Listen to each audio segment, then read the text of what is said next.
Much more convenient.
We'll start at, yeah.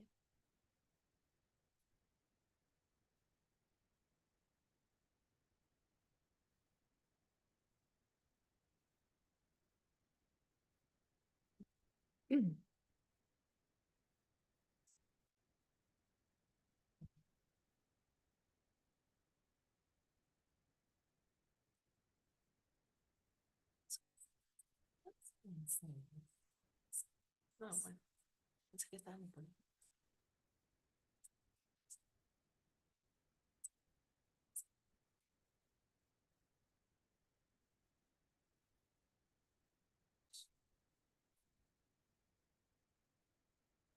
No, pues no, no.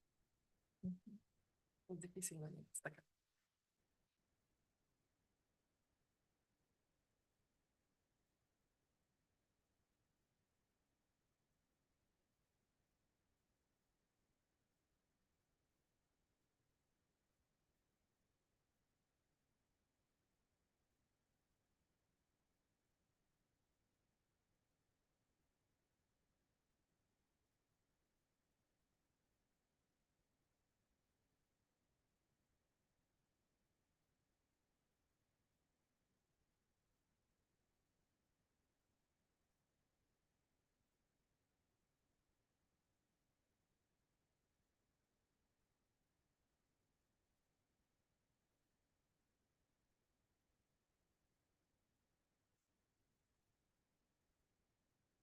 No, a ver,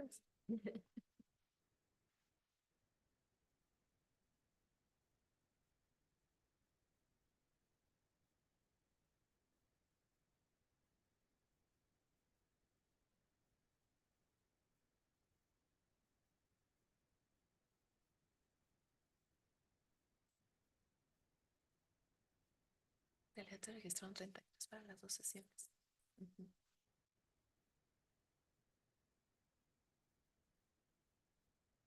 Pero luego para el otro seminario que estoy haciendo se registró un 43 y llegaron 13. Mm. Y yo había importancia también porque dije, no, si llegan más de 20 no vamos a tener.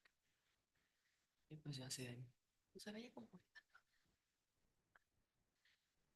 Pero pues como por protección civil no podemos estar. O sea, no, no puede superar el aforo de 20. Dije, no, pues qué tal si sí llegan. Sí, no puedes saber. Sí. Sí. Buenos días a todas, a todos y a todes. Muchas gracias por venir a este seminario, Korean Voices. Y bueno, vamos a empezar puntualmente porque, bueno, como agradecimiento de las personas que llegaron antes de la hora de inicio, y voy a hablar en inglés para que la profesora Annabel Wee pueda entender todo lo que estamos diciendo. Bueno, primero para quienes no conozcan y no pudieron asistir a la sesión anterior del seminario, voy a presentar a la doctora Annabel Wee. Good morning to everybody. Thank you for coming. And I'm going to introduce to you to Professor Young Eun Annabel Wee, that is going to lead this seminar. Later on the session, I'm going to introduce to Professor Nayeli Lopez, who is going to comment upon the presentation of Professor Weiss. Young Annabel Wee is Assistant Professor of Asian Languages and Cultures at Northwestern University, with affiliations in Critical Theory, Comparative Literary Studies, Asian American Studies, and Environmental Sciences. Her current book project, tentatively entitled The Colonial Becoming in Mobility, Indigeneity, and Disability in Trans-Pacific Korea, examines how Korean and diasporic literature and culture reimagine decolonization across the Pacific through figures of immobility, particularly in relation to indigeneity and disability. Her work appears in the journals Acta Koreana, Bandung, the Journal of the Global South, Cultural Dynamics, GLQ, Journal of Korean Studies, and American Quarterly, and in the anthologies Decolonizing the University, published by Pluto Press in 2018, and Routledge Companion to Postcolonial and Decolonial Literature, published by Routledge this year. She has been also active in working with diasporic organizations on transnational Korean issues, such as international adoption, women peace organizing, and anti-militarist networks. She has traveled to Mexico several times since the end of the pandemic to see extended family and hope to one day become better at speaking Spanish. So thank you very much for attending this seminar that it has been organized within the framework of the Fátima Mernissi Chair. So we begin and we're ready to listen to you. Thank you very much for presenting, Dr. Wee. Thank you so much, Dr. Tapia. Can everyone hear me well? Yeah, I'll just move this a slightly. Short people problem. Buenos dias, I'm Chongin Annabelle Wee, and the talk for today is entitled Teaching Kim Hae-jin's Concerning My Daughter as a Feminist, Queer, and Crip Text. The paper for today is actually just part of an ongoing reflection about this novel that I teach in a course that I teach repeatedly. And I do not yet have clear conclusions about the novel. And so I look forward to talking with you about the novel, your reactions to the novel, and think with you about the thoughts and questions provoked by the novel. And I'll try to go as slowly as possible without boring people, because I wish I could give this talk in Spanish, but it's just not good enough. For now, I'll have to deliver it in English. So for the past 3 years, I have taught a class with the title Feminist, Queer, Crip, South Korea and Its Discontents in the US. It is a class about the intersections of gender, sexuality, and disability through South Korean literature and culture. And the title and approach of this course partially borrows from Ellison Kaffer's book, Feminist, Queer, Crip, from 2013. In these classes that I taught, a problem that we discussed has been how militarism and institutionalization invisibly shape the intersections of gender, sexuality, and disability in South Korean narratives. And when I say institutionalization, this is specifically an idea that I'm taking from disability studies and its critique of how people with disabilities are institutionalized against their wish. But we can also think about institutions of different kinds. And also we see that in the novel, and I'll talk about this a little bit more. So I'm mainly interested in how gender, sexuality, and disability don't always seem to be explicitly engaging each other, but in very invisible ways, they are intertwined, and that these are not very obvious until we really look at it through these 3 lenses. So in this course that I've been teaching, we have also talked about how thinking about this intersection deepens the students in the class's relations to the texts and categories that they use to understand their communities, because many of the students in my classes are 1.5 or second generation Asian Americans. Not everyone, but a large majority of students are. And they often come to the class hoping to learn more about their relation to Korea and to Asia more broadly.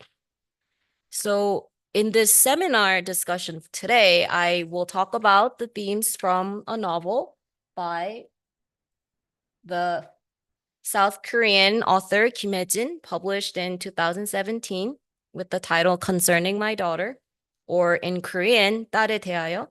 And I believe the novel was translated into Korean just this year. For those of you who may not have been able to read the novel in full, just a quick plot summary. I like to give these. And also at the beginning of my classes, I like to just get the plot straight because not everyone have often finished reading the novel. So it's just helpful to know what happens in the novel. I'm sorry for those of you who maybe haven't read it and I'm spoiling the end, but it is kind of important to know what happens in the novel to follow along. So here it is. The novel is a first-person narrative of an unnamed middle-aged South Korean woman who works as a caretaker at a senior home where ill and disabled elderly are institutionalized. She has to confront her adult daughter's queer sexuality when her daughter, who goes by the name Green, and her same-gender partner, who goes by the name Lane, move in to live with the mother after the daughter couple are kicked out of their current rental. The mother disapproves of her daughter's sexual orientation and her position as an adjunct lecturer at the university. While the mother and the daughter couple work through their misunderstanding and conflicts from living together, the mother attends to and gets gradually more involved with an elderly patient named Jin. And witnessing multiple injustices throughout the novel's plot, both at the university where her daughter works and at the senior home where the mother works, the mother takes the elderly patient under her care out of the senior home and brings her to her own home in the patient's last remaining days. Through this experience, the mother comes to understand a little bit better her daughter's position and worldview. There was a slide that kind of outlines the overall flow of the talk, and I did not coordinate well enough to show you, so I'm gonna leave this up there just a little bit in case that is helpful. So in the novel, the author Kim offers critical and incomplete visions of what it might mean to consider the intersections of gender, sexuality, and disability together. And interestingly, a larger question about deinstitutionalization through these intersections. So deinstitutionalization here spelled with DE, so undoing institutionalization in different kinds. The author Kim not only questions the problem of gender, but she also questions citizenship and belonging at large in South Korea by looking at these intersections through a working class mother figure who at first insists on, but gradually questions her long-held thoughts on what a successful and normative life looked like for South Korean women. I also connect these questions to teaching these texts in the US classrooms. So there are some thoughts that I newly had while teaching the novel, which really was surprising to me, and I'll talk more about why that was surprising. And how the novel and teaching the novel speak to diasporic experiences and questions that may have not been there from the time the novel was published in South Korea, but as the text travels, there are new questions that it raises and the reader's experience. So in the process, I've been intrigued by a certain quote unquote queerness of the diasporic condition as a pedagogical tool. I have found that the novel is quite accessible to many students in my class compared to some of the other texts that I have taught in the course. So something about this novel provokes reactions in almost all of my students there's some kind of immediacy to the novel that makes it easier to relate to, comment on, to voice disagreements with. It's just there's a very pedagogical dimension to the novel that I realized some of the other texts, it takes a while to get into them with the students, but this one seems different. And so the novel led many of my students to interrogate how queerness, citizenship, and disability intersect in their own lives outside of the novel, often as diasporic readers of Korean literature. And equal portions of the students who come to this particular class are there respectively. Not everyone is there for all three categories, but some people come for gender, some people come for sexuality, other people come for disability, and then some people come to just understand their Korean or Asian ancestry. And I found that many South Korean feminist and queer readers, so these are readers situated in South Korea, have actually found the novel more than unpleasant, so quite unpleasant, very uncomfortable, but also difficult to read and really unlikable. And this has been certainly a curious range of reactions to the novel that I have been thinking a lot about. If you had the chance to read it, I'm sure you have formed your own reactions to the novel. All in all, I do think the novel successfully draws some kind of a reaction from its readers, from a wide range of life experiences. And for this, I think it is actually quite remarkable. My own experience to this novel has changed too, because I first read the novel when it was published in 2017, and I remember disliking it in my late 20s. I had to reread the novel as I was teaching it. Actually, I was at first hesitant to teach the novel because it was so tiring to read it in the first round of when I read it in 2017. But then rereading it with my students in the last few years, I felt quite differently about it. And now that I'm also in my 30s and reflecting on our collective engagements with the novel with the students and thinking about the diasporic dimensions of the novel, I feel differently about this novel. There isn't a fantastical resolution between the mother and the daughter in the novel, and perhaps the novel doesn't offer the kind of feminist or queer narrative that many of us aspire towards as academics or people navigating family traumas. But I think there is much fodder there in the discomfort the novel creates for the readers who reach for it, and that's what's interesting to me. Although the novel takes place in South Korea, involving South Korean characters, the central relationship of denial and care between the mother, the novel's protagonist, and her queer daughter resonates with the intergenerational conversations and impasses, conflicts that students experience in their own families. It also resonated with the students' reluctance to talk more openly about their political views and sexuality with the older family members who they perceive as culturally traditional.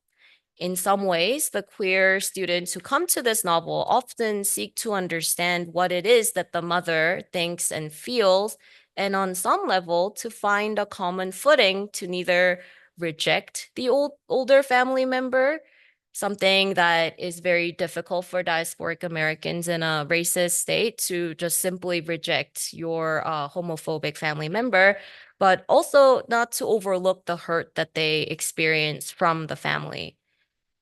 The central conflict of the novel is the narrator, the mother's rejection of her daughter's sexuality and relationship and career, which she believes is a confused phase and mistake. Although she understands that her daughter is part of a generation of temporary workers, people who she describes as, quote, people who work but do not have a permanent position, end quote. And believing that her highly educated daughter ought to live a respectable white-collar life, she herself could not. So there is a wish fulfillment dimension to this dream that she has for her daughter. the narrator refuses to acknowledge the daughter's relationship with her partner. However, her view of her daughter's life changes as the narrator herself is changed by witnessing the injustices that an elderly patient, Chin, received. And struggling with dementia and mobility issues, Chin increasingly becomes a victim of the senior home's economizing and dehumanizing treatment of its patients without living relatives. And witnessing this, the narrator gains the courage to re-examine her daughter's world and intervene to bring Chin to her home, creating a three-generation of kinship among women, if only briefly at the end of the novel.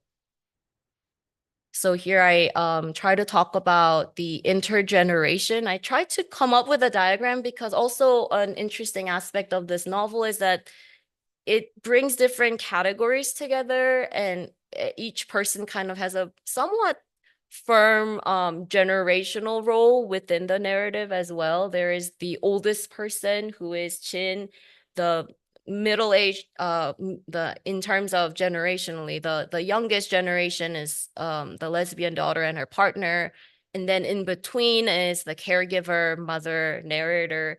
And so there are intergenerational concerns, but also those intergenerational concerns interestingly map out to the intersections of gender, sexuality, and disability.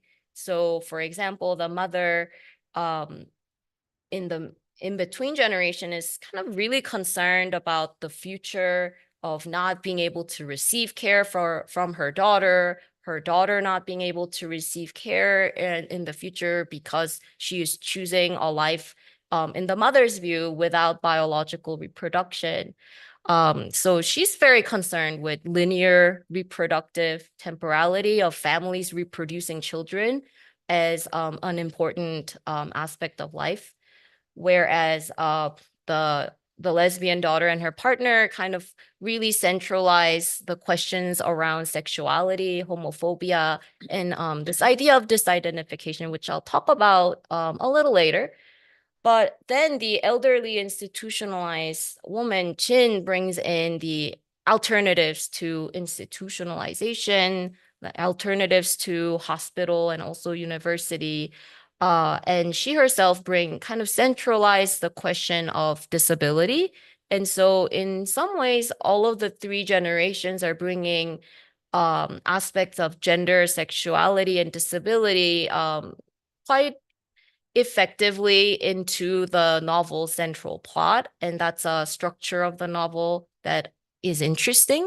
I could also sense some critics not liking how neatly structural this novel is organized, but it is worth noting that the novel, by having this structure, allows us to think about all three together and also across generations.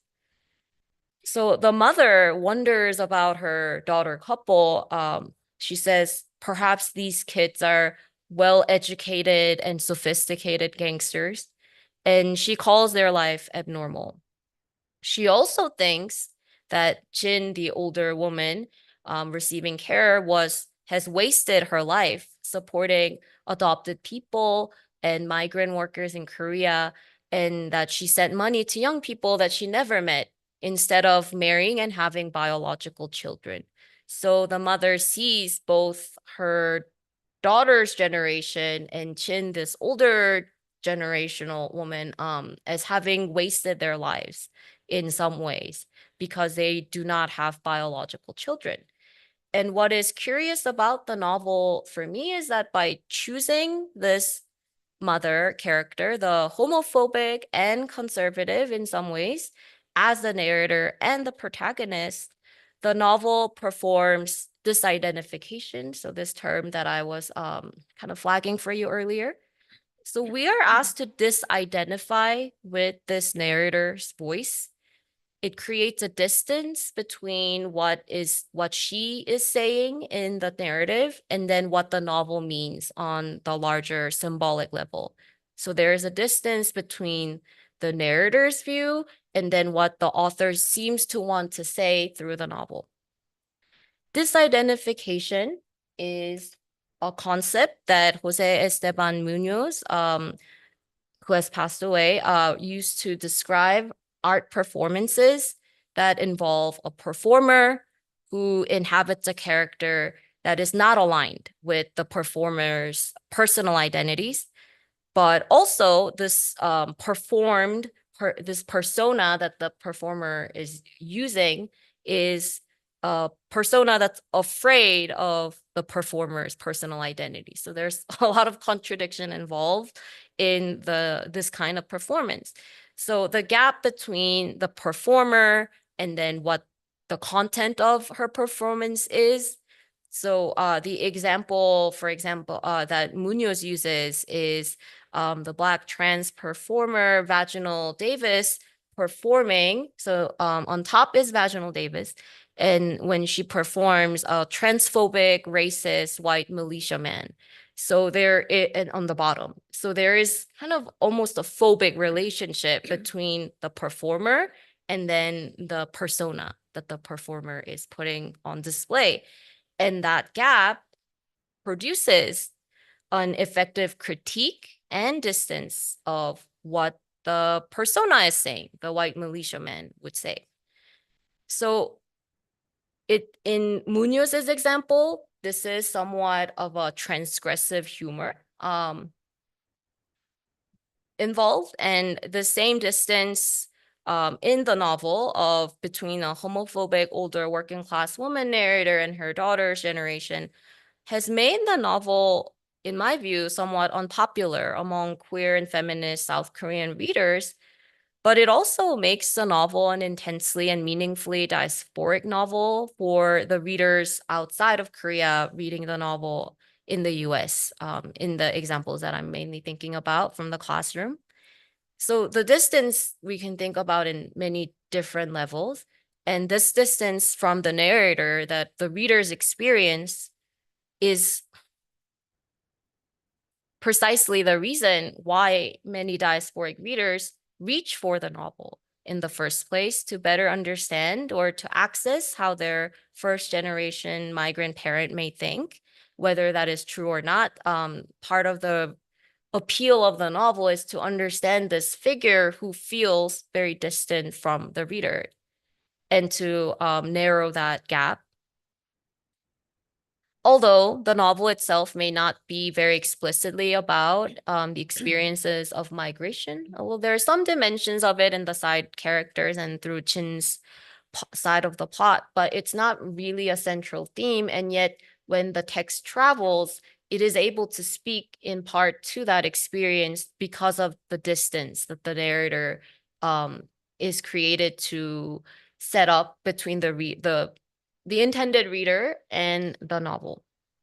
So the novel shows how many of its characters are excluded from the ideal successful life that the mother believes in, and the distance between the mother and the daughter is not easily dismissible as a character or a generational fault. Rather, it's a narrative that questions assimilation as the solution and the underlying reliance that the characters create with each other, even if their views and positions are different. So unlike in Munoz's example, the disidentification in the novel is performed by a figure that the readers cannot totally abhor or reject, the mother, and makes this a predictable novel for some, but also a complicated one at the same time. The very parochial mother figure who finds it difficult to accept the queer daughter is also the same mother who appreciates the work of Chin as a diasporic Korean working on transnational adoption issues. So it's difficult to dismiss her as a flat character in many ways. And through its translation and travel, the unintended effect of the novel appears to be that the novel can pinpoint the queerness, so not queer as an identity only, but the queerness, dimensions of queerness of diasporic experience, and also the diasporic dimension of queerness. On the one hand, by queerness of the diaspora, I'm referring to how diasporic experiences highlight the non-alignment between temporality, geography, citizenship, culture, and belonging for diasporic people, and not necessarily only the diaspora that identifies as queer or on the spectrum of sexual orientation.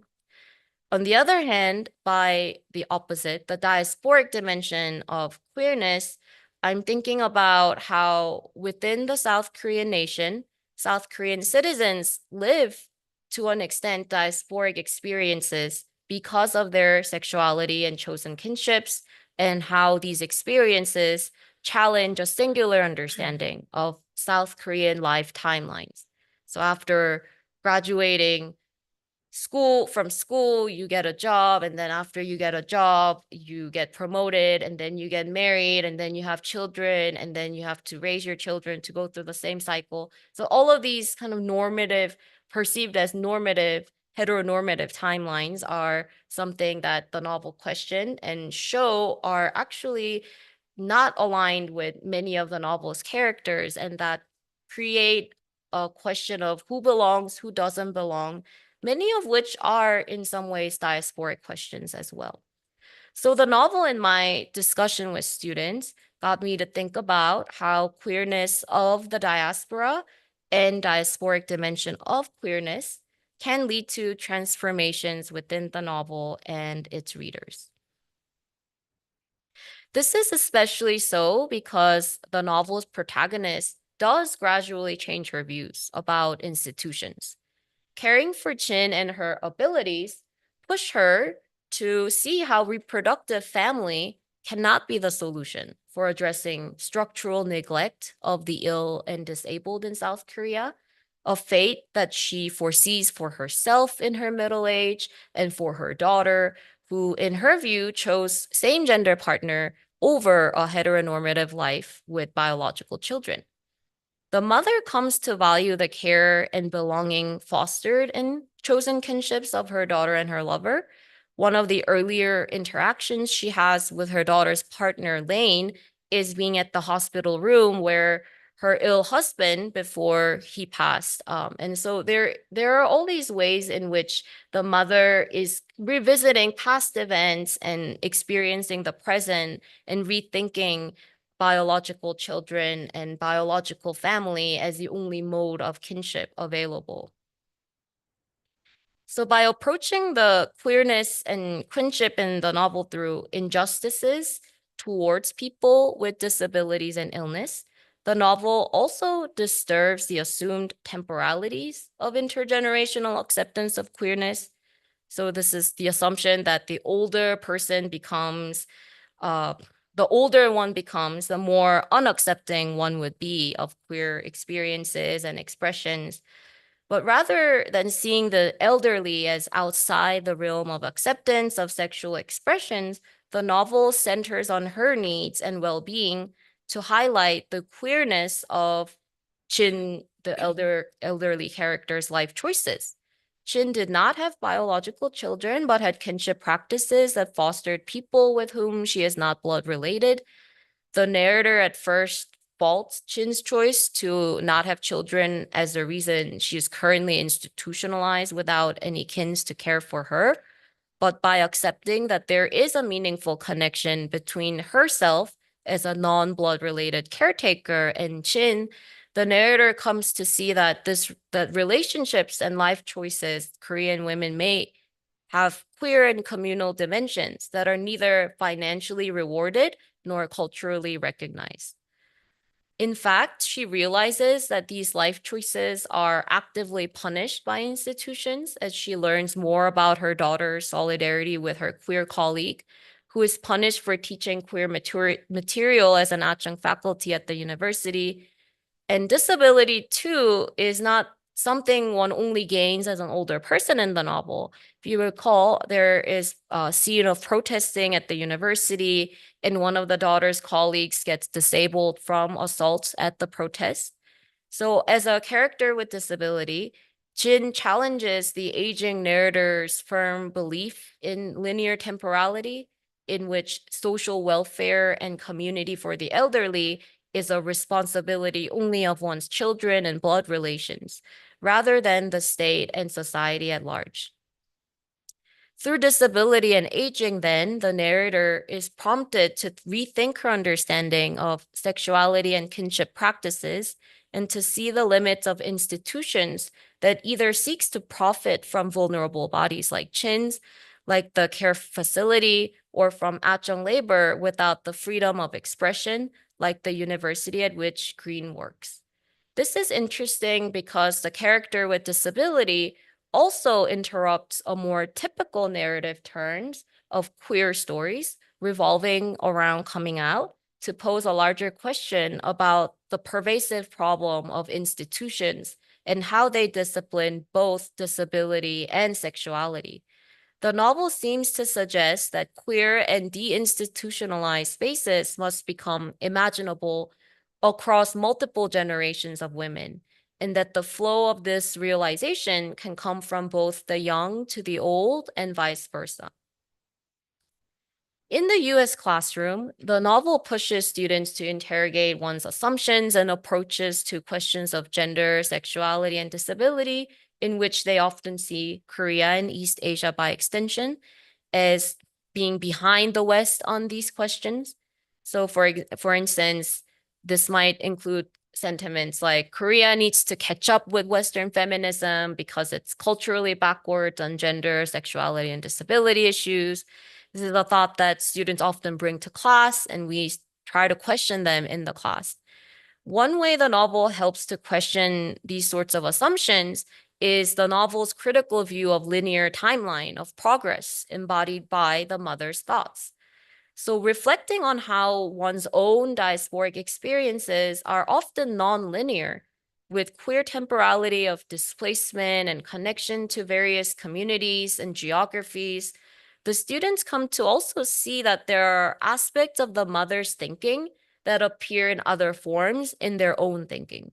So it's no longer, even though we have this distance to the mother narrator, part of the novel's work, I think, is also to push all of the readers to see aspects of our own thoughts that are similar to the way the mother thinks and to question those as well. To read the mother in the novel more critically at times, then, means that the novel provides opportunities for diasporic students to question East versus West binaries or home country to migration linear storytelling they may have about their own relation to family, homeland, nationality, and citizenship, even if the novel does not involve and center on migration, except through Chin's background story. The kinship practices of queer and disabled communities as nonlinear and intergenerational within the novel lead to its diasporic readers also to questioning sedimented equations of culture as nature, progress as a measure of civilization, and racial and sexual politics across national difference. So recognizing the many exclusions within the book leads to critical engagements also with racial and national categories with which students first approach these texts. Particularly the educational gap between the mother and daughter is another aspect of many diasporic experiences that resonate from the novel. The insight that comes from the mother's work as a caregiver at the senior home find a similar dimension among Green's college-educated queer friends as they organize together and ultimately a ground for the mother to see herself in Lane, Green's partner, as a fellow caretaker of Green and Jin together. Ultimately, the novel's effective questioning of various experiences of systematic exclusion and how people nonetheless navigate social and political spaces shed light on the nature of diasporic displacement as having much to share with queer and disabled narratives, and much less on South Korea and US national and cultural differences than one may expect to get from the novel. For a diasporic reader, coming to understand the novel is then a task also like understanding a generational differences as historical and always changing, rather than a fixed ahistorical aspect of Korean culture. That the narrator is someone who changes even a little bit in ways that the other characters in the novel do not. Coming back to why some feminist and queer readers find the novel such an unpleasant, uncomfortable text, I think part of it might actually be because the novel is ironically more a novel about one's mother than a novel about one's daughter. In fact, the author had noted in an interview that many readers have approached her seeing themselves from the viewpoint of the daughter rather than of the mother, even if the readers themselves are mothers. In a strange way, though the novel prompts the readers to think about this daughter figure through the title Concerning My Daughter, many readers readily situate themselves in the lifetime of daughters, even though they may be both a mother and a daughter. This was something Kim, the author, had not anticipated upon writing the novel, and a dimension of the novel that I also find curious. Perhaps this is because it is much harder to understand and accept one's mother than perhaps the other way around. I'm not sure. But if the novel had been titled Concerning My Mother, I do wonder if the reaction that people have had to the novel had been less unpleasant or uncomfortable. So there seems to be an interesting expectation that the title sets up concerning my daughter. But then when we pick it up, we read it already as a daughter. And yet most readers coming to the novel are really coming to the novel thinking about the mother. And to me, another alternative title for the novel could have been Concerning My Mother. With the resurgence and possible waning of popular form of feminism in South Korea in the backdrop, Concerning My Daughter is a novel that does not offer spectacular feminist revenge or anger. Instead, it is a patient and frustrating effort to confront one's kins and the systems that oppress them. It is also a story of a mother who is trying to understand her daughter's queer art of failure, as Jack Halberstam would say, to question the temporality of success that is ingrained in ideologies of family, career, class mobility, and welfare. And as a queer narrative, it does not center on a binary gender system as the sole source of oppression. So this is another interesting aspect of the novel. There is really no central cisgender man character in the novel as a primary character or kin. There is a side character who the narrator disobeys at work, but there isn't really a central father or brother figure, uncle figure in the novel who's kind of represent the binary gender oppression system. Rather, the novel really entirely is revolving around women's relationship to each other. And that's something that I think sets the novel apart from some other forms of popular feminist narratives, perhaps. And the novel is also an odd queer narrative because it relies on Jin to resolve the central conflict between the narrator and her daughter. In South Korea, there is an ongoing there's an ongoing discourse about the birth rate decline, which maybe you have heard about. And this has led to an alarming forecasting about South Korea's economic future and workforce. And this discourse has positioned often South Korean women's unwillingness to have children as the problem. So I just very quickly pulled out some representative headlines. There's a wide range of debate, obviously, that this does not capture, but just so that you have a sense. One title from CNN in May 2024 said South Korea's birth rate is so low, the president wants to create a ministry to tackle it. Chosun Business from August 2024 said last year quote unquote young mom of age 25 and 30, very specific range, had the lowest birth rate. And another newspaper outlet, Hangyeore, in February 2024, had a headline that said, still not giving birth after the government spends 280 trillion won, limits without addressing gender equality and shorter labor hours.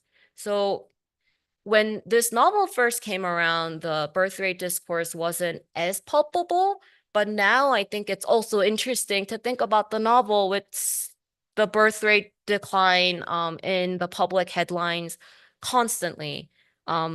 This is an issue that comes up every time gender and sexuality is something that comes up in South Korean popular discourse.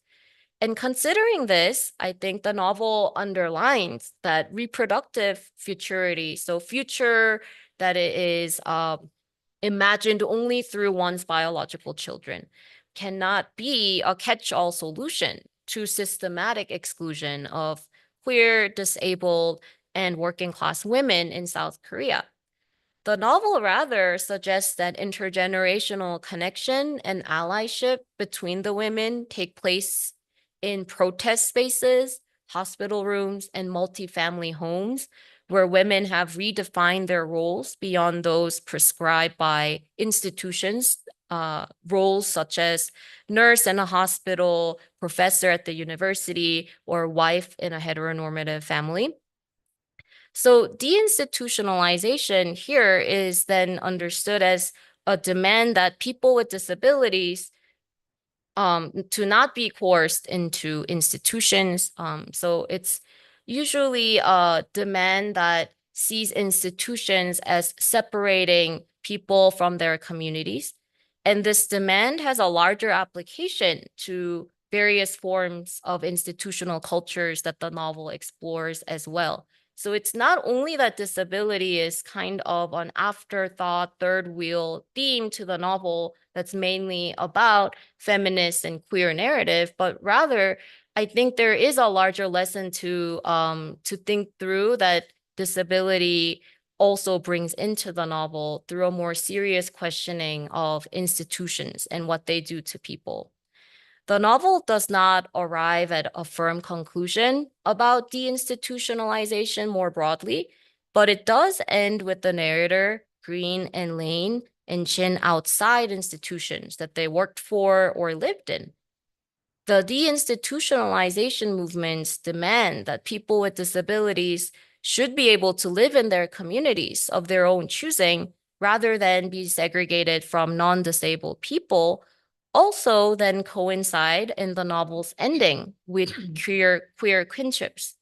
Jin plays a significant role in the novel then to show how deinstitutionalization has feminist, queer, and crip entwinements that might otherwise be overlooked in popular feminist narratives. In the larger piece that I am working on, so as I mentioned before, this is an ongoing reflection, and I am thinking about institutions and gender, sexuality, and disability together and how they question citizenship and belonging in South Korea. And I connect some of the questions from the novel that I just discussed with you to another institution that is important to South Korea's history, the military. Particularly, I'm interested in how the military and its mandatory military service for male South Korean citizens has also spawned the conscientious objectors movement in South Korea, and how this might effectively be considered a movement towards also deinstitutionalization, right, of, in this case, of military on a larger scale.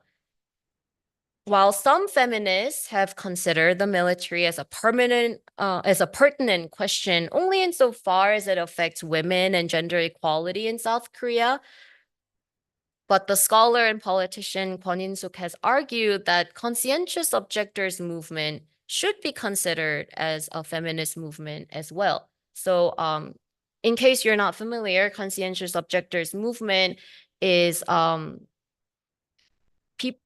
usually men who are conscripted to go to the army, refusing to serve in the army, and then you are imprisoned for the duration of your expected service. And so this is a political movement. Sometimes people do it for all sorts of reasons, political, personal, religious, all kinds. But it's part of the question is thinking about this also as a kind of deinstitutionalization movement and how it then reflects back on gender, sexuality, and disability and their respective deinstitutionalizing aspirations. So I'm interested in what ways that this could also be possible. It would also be possible to consider as this as a queer and crip movement.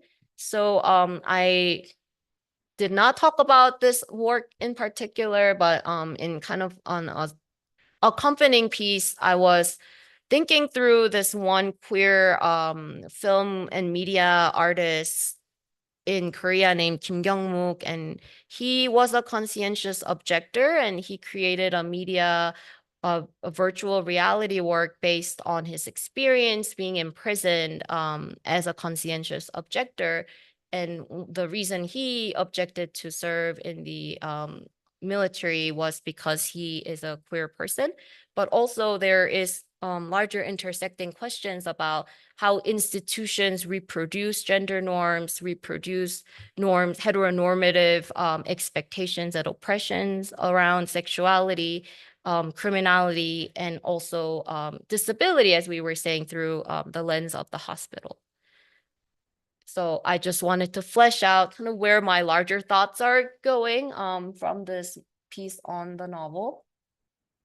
And finally, I on an ending note, I wanted to, because many of you are students in the audience, I wanted to show some student projects that I have been doing in this particular course, the Feminist Queer Crip class.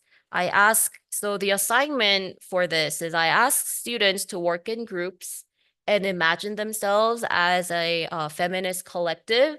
So they have to kind of present themselves differently. You imagine yourself as a collective with a specific outlook, and to write an opinion piece. So you don't have to write a sophisticated analytical paper about this novel, but for this project, you just have to do some research and present your opinion in an argumentative and logical way, and on a topic of their choice that relates to the class at large. And each year, the student interests have gathered around different issues, such as abortion rights, trans rights, decriminalization of sex work, and mobility protests. And so I gather the student pieces from each class and put them into each zine. So the 3 times that I've taught the class, I had 3 different zines come out as a result.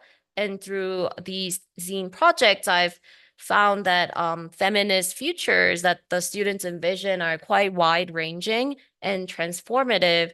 And this has been really an ongoing opportunity for me to also learn from my students. So just to show you like a quick look inside, I realize you cannot read what it says. It's also, when I print it out, it's this like just a little bit bigger than my hand, because well, maybe we're being recorded, so I shouldn't say this, but I use my department printer to print a bunch of zines and give them for free to my students in full color. So it kind of has to be small.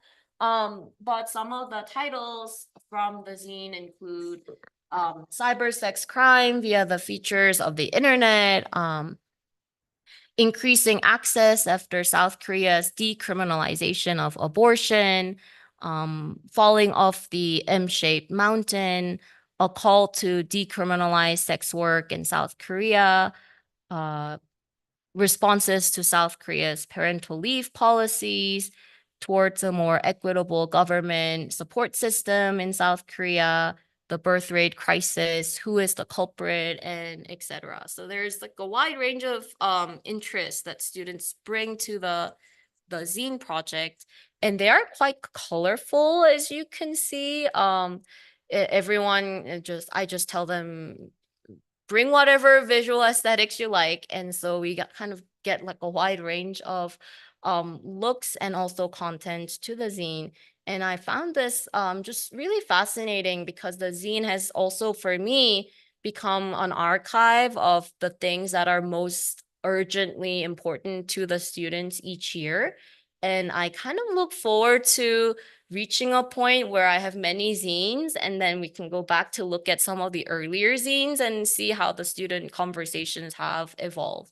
And maybe it can be more of an intergenerational discussion as well at one point in the far future. But that's all for me for this paper, and thank you so much for listening.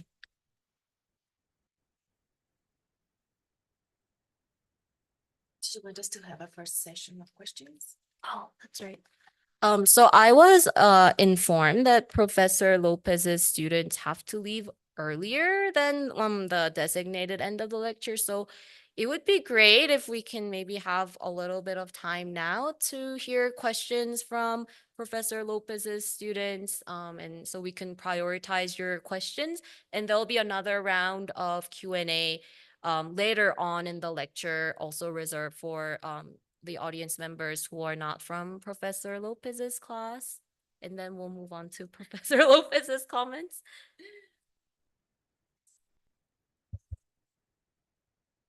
Bueno, chicos, si tienen alguna pregunta, le pedí particularmente a la doctora Anabel que si podría contestarles porque entiendo que tienen otra clase después de las 12. Entonces, si alguien tiene alguna pregunta sobre la presentación o sobre la novela o sobre alguna característica particular sobre Corea, su cultura, sus prácticas sociales, la pueden hacer ahora para que la doctora les pueda contestar, obviamente en el contexto de la novela antes de que tengan que retirarse, por si se tienen que retirar o si no van a tener clase después, igual pueden después de los comentarios también plantear su pregunta.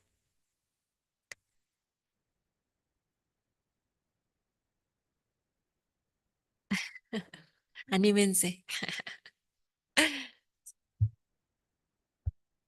Bueno, mientras piensan. Sure. I do want to hear from you, so prepare a question while we're hearing from Dr. Ali. I think in the novel there's so much institutional violence from the university and also from the caring center. And I was, I think that you were very interested in getting to know our reading of concerning our daughter. What are the things that we care most as Latin American readers, Mexican in particular? And I think that what caught my attention was the dialogue I think that the novel establishes with a neoliberalism, with that kind of logics, because there is so much precariousness. Also, well, the mother says or thinks that her daughter has studied so much, and even though she doesn't have the access to a permanent position in the university. And also, I think even that has turned into a business. With this character of Chi, they're always talking about resources and about profit, because even in death there has to be profit. So I would like to ask you, what do you think of this dialogue that the novel establishes with neoliberalism and this kind of logics of profit and productivity, etc.? Yeah, thank you so much for that question. It's also interesting. I was kind of looking online to see if there were newer updates about Kim Hae-jin, the author. And so after publishing Concerning My Daughter, she has gone on to publish several other novels that have all been kind of categorized as labor novels. And I think, and so people also see Concerning My Daughter as kind of following this trajectory about thinking about labor issues. And I think that the novel very effectively bring together these questions of how precarity in South Korea, because the novel set in South Korea, has become a business, like you were saying. The profitability of death, illness, disability, precarity. And of course, if we think about Korea, South Korea's a slightly more recent but longer history. After the IMF crisis, there has been a major restructural shifting in South Korea, where a lot of positions that would be considered quote unquote permanent positions were transitioned into a large majority of destructured temporary adjunct positions at all sectors of different industries, workplaces. And this has impacted so many South Koreans' lives in really devastating ways. And so although the IMF crisis is not really in the immediate context of the novel, it is one of these socio-political cultural markers that are very important in South Korea. And we can very much see that the mother is someone who some of her ideas about jobs, career, of having permanent positions are derived from the time before, right, the IMF crisis, and the daughter is someone who experienced institutions after the IMF crisis and had to constantly deal with the neoliberalization of the workplace.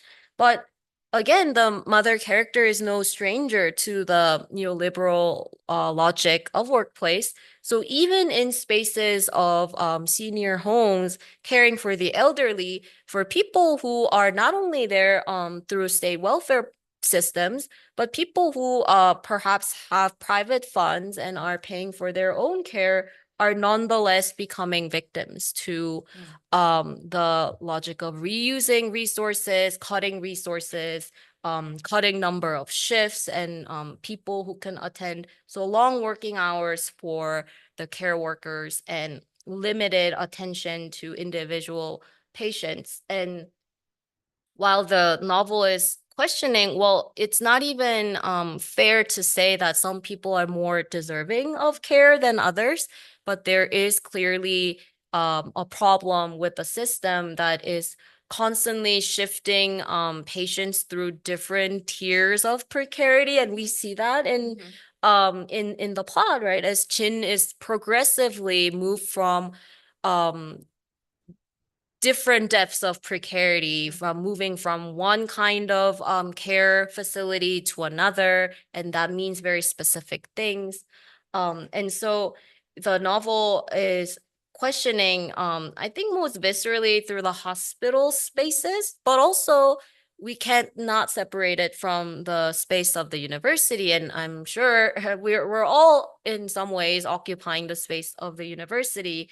And I'm only beginning to learn a little bit more about how university systems work in Mexico, but I think it's probably fair to say that somewhat globally, all universities are undergoing this neoliberalization of the university. So, really large administrative sectors, kind of smaller group of professors who are doing teaching and research, and then a large majority of faculty who teach are actually adjunct lecturers. And what that often means is that in the US and South Korea as well, the adjunct lecturers are kind of at the mercy of the university and the first most expendable faculty members to be punished if you are teaching materials that don't align with the university or the current government's outlook. And we really see that in the novel, that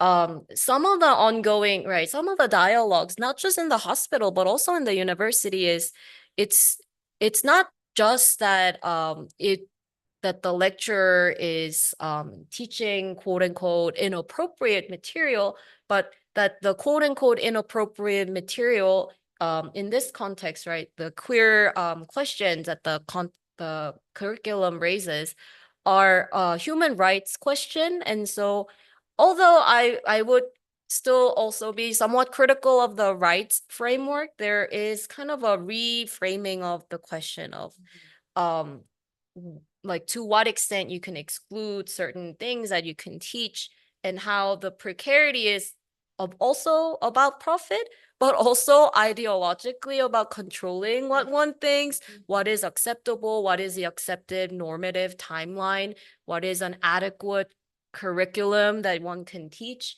And so we see that at all levels, that people, especially women, who have been one of the biggest sectors within South Korea who have been affected by the IMF crisis and who had to become more temporary workers in the South Korean workforce, are experiencing the effects of precarity and profitability of precarity. And also when they do try to resist or disagree with the measures around artificially created precarity, they're also more punished. And so the novel kind of deals with how institutions punish women in precarious positions who are trying to not reproduce further precarity. And so definitely neoliberalization of the hospital, the university, the market are all very much in the background of the novel. And again, the author seems to be quite interested in exploring questions of labor across multiple kinds of work. Thank you very much, Dr. Annabelle. Do we have questions, comments? Yes, Cindy. Cindy, wait a little bit. There's the microphone coming for you.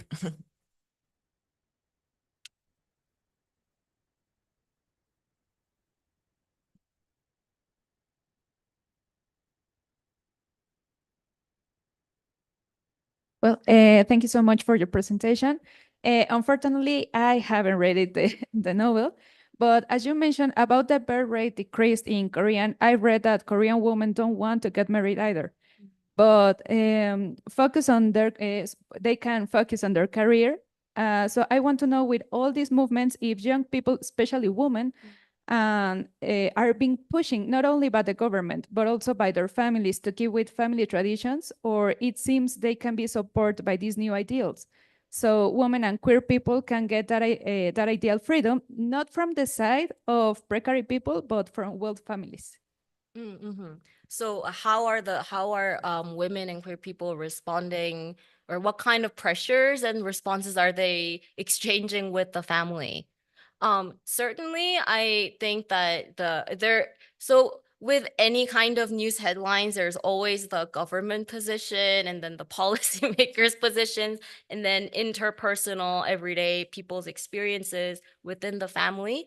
And I would say that and I cannot obviously speak for some kind of generic South Korean women or queer people's experience with the family, but I would say that with the kind of more contemporary rise of popular feminism, a lot of women have had very outspoken and sometimes strained relationships with their family about their choices in life. And there are most notably, there has been a movement called the 4B movement, which maybe some of you are familiar with. The 4B include, I might be forgetting some of them, but one of them include refusing to marry, refusing to have children, and refusing to have sex, and I guess the last one's refusing to date. Yeah. So the four kinds of refusals, and this kind of has gained a big traction among women. And of course, there's a lot of debate around this, but also, even when people are not immediately identifying themselves with these movements, as a woman or as a popular feminist movement, a lot of women find it very difficult, again, going back to the economy of precarity, to even broach some of these experiences as their own quote unquote life choices, that a lot of women feel like it's no longer any easier to distinguish when something is a choice and when something is on context forced on them. And so I think certainly a lot of women are pushing very hard against their family, and they also get a lot of pressures from family. One of the interesting commentary that I've encountered about this particular novel is that some queer readers have found it somewhat questionable that so much of the novel revolved even around the family as a framework. And I think that is a valid kind of critical distancing from the novel and a large majority of queer experiences. So, in this novel, we kind of have this mother-daughter dynamic as really central to the novel. And the caring work ultimately remains within the biological family. But some people have questioned, isn't what a lot of us are doing is really try to question the family as the only or legitimate place to do caring or to have other kinds of kinship. And I do think that the novel maybe limits itself in some ways by doing that, but also as I was saying with this identification, I do think that precisely by talking about family, the novel is undoing family too, and the possibilities that come from undoing family. And so I think there are some complex dimensions in the novel, but as Silly's question asked, like on a personal level, there has been some women choose not to talk to their family. Some women maybe would talk about a lot of other things, but not talk about certain things. Some people have chosen not to talk to their families about their partners. You know, there are so many things that people have done to navigate this. But individually, people may not see this as some kind of a large government statistic of a birth rate decline.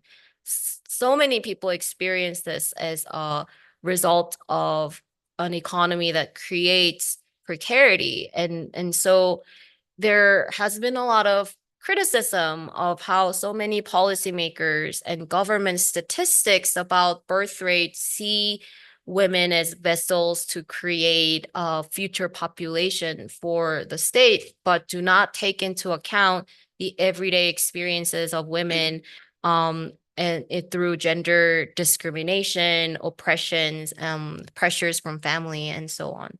So I think it's important to separate out the personal experience and what that actually allows the commentary that it creates around the headlines that are so limited and also very scandalizing. Thank you. Next question, please. Yes, there.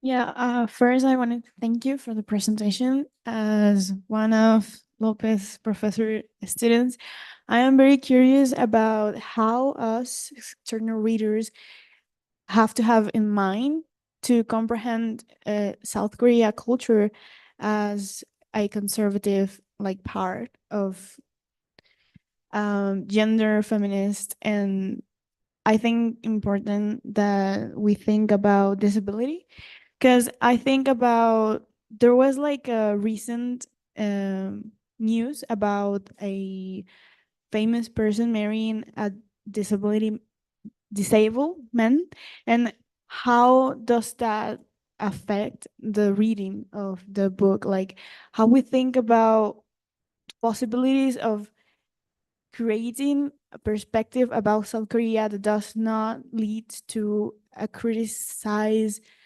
opinion, and how do we read but taking in mind like our own experiences. What will you be your recommendations about the reading of the book? And your name is Sophia. Sophia. Yeah. So if I understand your question, Sophia, you're wondering if we think about kind of South Korea's popular culture, like what is an aspect that we can think about in relation to the novel, surrounding maybe perceptions of how people with disabilities appear in some of these more scandalizing news headlines?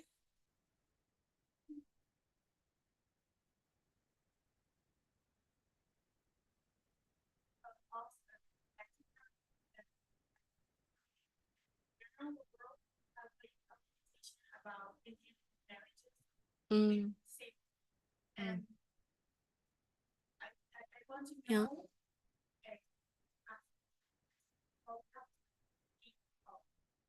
I was thinking about the comments about the Korean teachers, like that they perceive novel as unpleasant, but what does have to what us like Mm. not read book based on our expectations of South Korea like culture, because Mm. I think of like bias, but South Korea. But I think it's important to find that conservative, but it's trying to become like more open maybe, but in their own like perspective, like they have ideologies that doesn't match with ours. So I think it would be easy for us that have read that we have some to not like bias.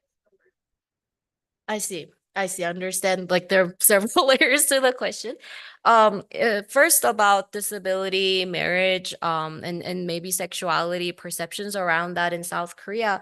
This is actually not too far removed, in some ways from the birth rate decline discourse that's happening right now, although it kind of feels like, again, when we think of these things separately, one seems to be about gender and general dissatisfactions of younger generation, national trajectory about decreasing population. And then on the other hand, like how are people with disabilities treated, perceived? How do they live in South Korea? What does it look like to talk about or think about relationships between non-disabled and disabled people? But the scholar Eun Kim has done a really great work kind of highlighting how much eugenics discourse has informed the overall population policies and perspectives in South Korea over the decades in modern history. So there was a point in South Korea when when people were told the policy was that every family should have just one child. So it's which is the opposite, right, of some of the anxieties that's happening now. There have been all these population control and increase policies that fluctuated over the years. And in some ways, if we only think about the population decline that's happening now, it would be somewhat narrow, because if we look at the longer history of the national policies towards population control, it involved things like sterilizing people with disabilities so that they do not reproduce their disabilities, barring people with disabilities from having relationships or legally recognized, like institutionally recognized relationships with people who are not disabled. All of these policies, also disability used to be more broadly construed as a kind of, we were talking earlier about precarity, but a kind of vulnerability as interracially mixed or war orphans from Korean War. So disability was this largely construed statewide perceived population who were undesirable and should not be reproduced in the nation's future, right? So it's not just only about the individuals with disabilities, but this larger population ideas of the state precisely involved excluding people with disabilities, preventing people with disabilities from reproducing.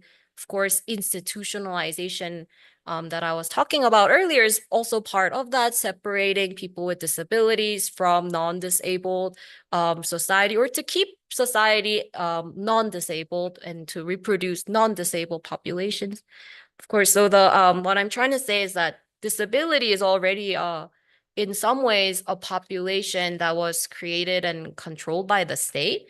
And so when we now, in the contemporary moment, think about the population decline discourse and like, what does it mean if, like, should society be more inclusive of people with disabilities, marrying non-disabled people, or reproducing?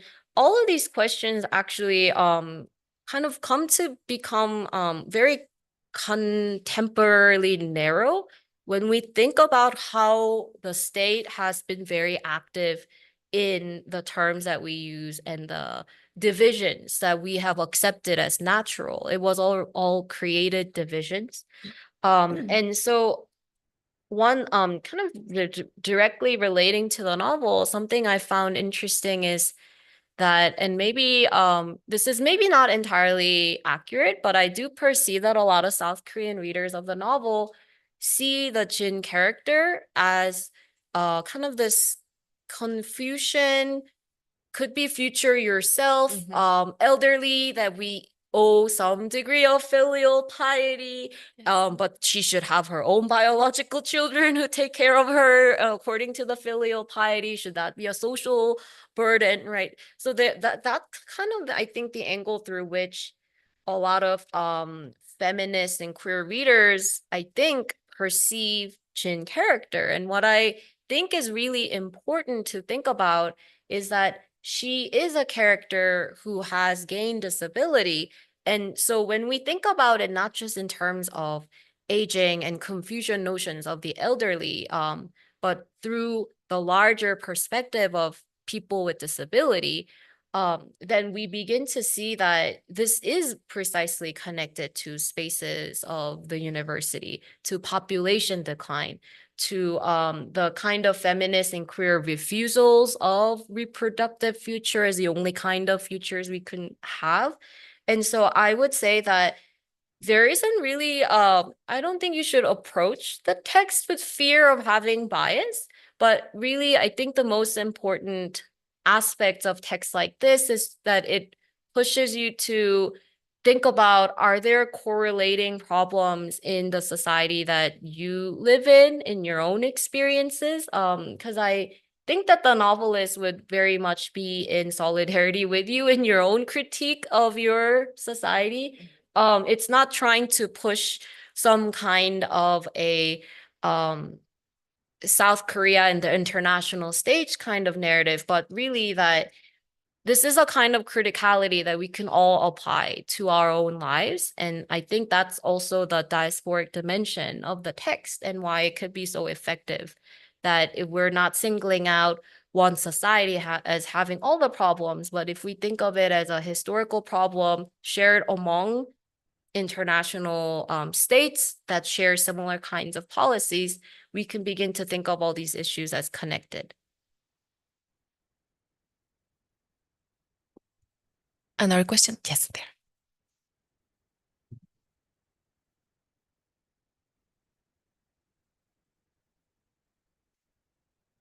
Hello. I'm sorry. I'm Nicole, also a Lopez student. And I wanted to ask you because I was very curious about the concept that you used in your paper that was the art of failure. And I think it's like based or used in queer theory. But I wanted to ask you, would you measure the art of failure and the temporalities of ideas, both on the cases of migration and intergenerations, and also in local studies? Like, how would you integrate queer theory in like migration cases and more local ideologies? I don't know if I explain myself. Yeah, thank you for that question. So to maybe slightly rephrase it in how I understood the Nicole's question, I talked about the queer art of failure, a concept from the scholar Jack Halberstam in queer theory, and whether, like, how might we connect that to the questions of temporality that I was talking about, both in the novel and at large, especially around temporality of migration, and also when we think about the ideologies, various ideologies that people have towards how time works. I think that's a great question, in part because this has been very interesting. You know, when theories travel, and it kind of comes to new audience or context, there's always a lot of debates about, like, what are these terms doing? And one thing I have been noticing about queer theory is that although like queer studies has been very much started as a field that looks at expressions of sexuality, policies, how do narratives recreate issues that people face around sexuality and sexual orientation.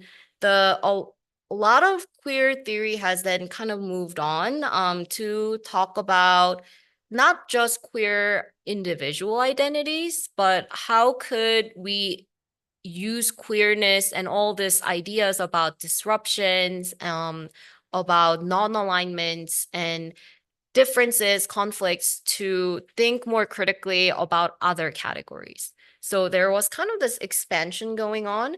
And I would say that one way I found some of those in imperatives most helpful, especially in thinking about this novel, is that yes, we have a queer character in the novel, but also the novel is so focused on criticizing the mother figure's idea of time, right? Her idea of life timeline, her idea of how time works, and disrupting those ideas.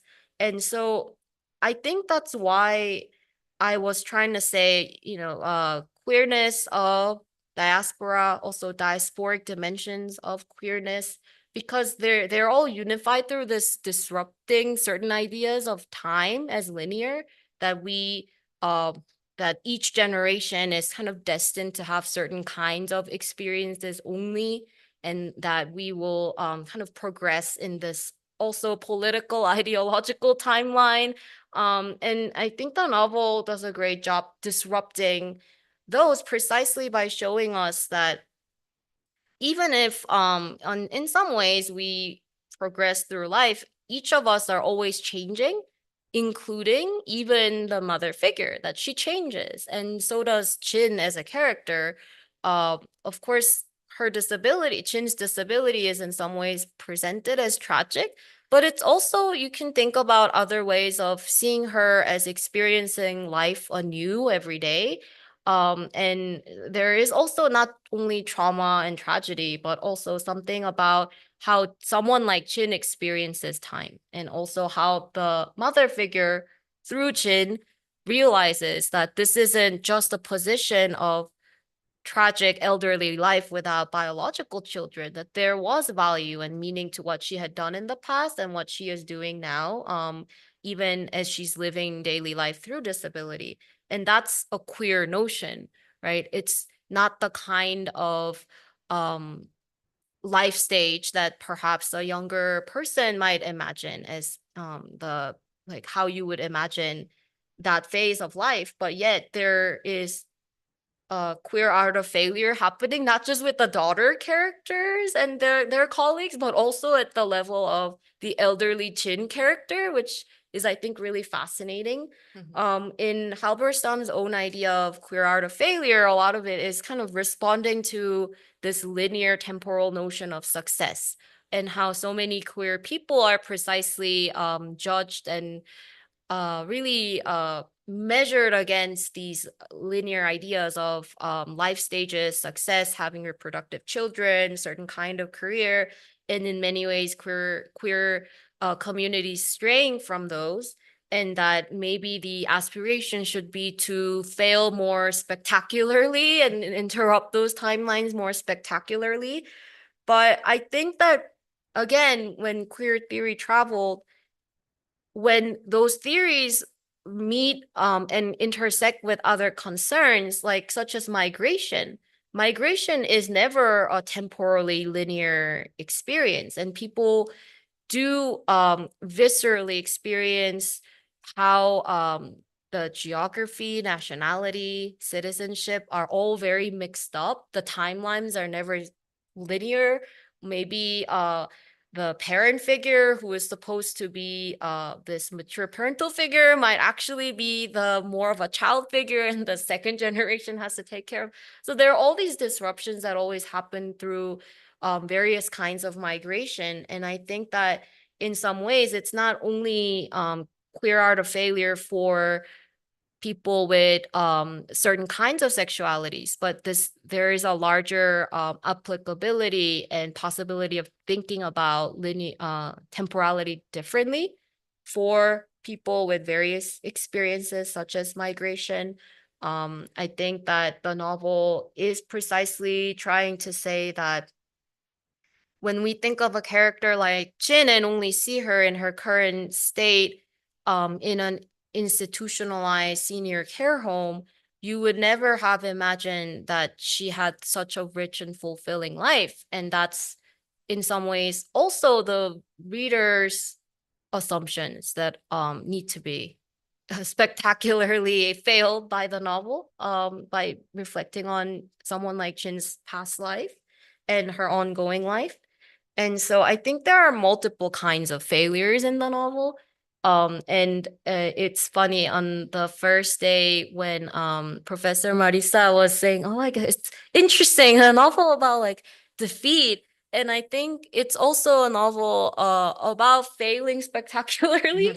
And whether it doesn't end in like a fantastic, oh, we won the university debate and the hospital debate. Like it doesn't end there, but I think there is a lot of hope at the end of the novel, and that's maybe Kim's own approach to thinking about failure and temporality differently.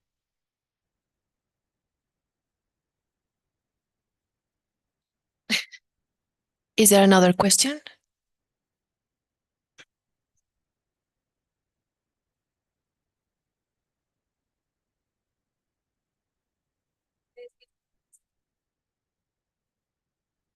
Pero quería preguntar, o sea, hipotéticamente, si habría una diferencia en que en lugar de ser una novela concerning my daughter is, oh, I'm trying to say English, Oh. but do you think that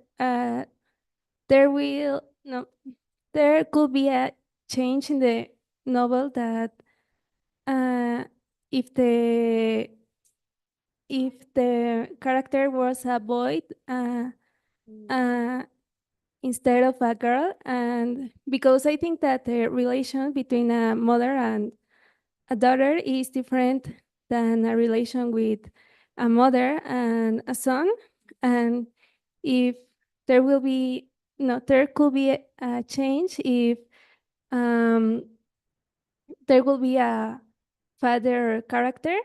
Um, it's only hypothetical question because I think in I um I think in how in Mexico uh, are the experience different for a girl and a boy tell to parents that they are homosexual or nor heterosexual, and that's all. Yeah, and your name is Mariana. Maria. Thank you for your question. I think it would have been a totally different novel, if there had been a father character who's alive in the novel or more central in the novel, or if the daughter had been a son instead. Of course, if it had been a queer son, I think, of course, some of the questions still would have remained around this ideas about heteronormative family.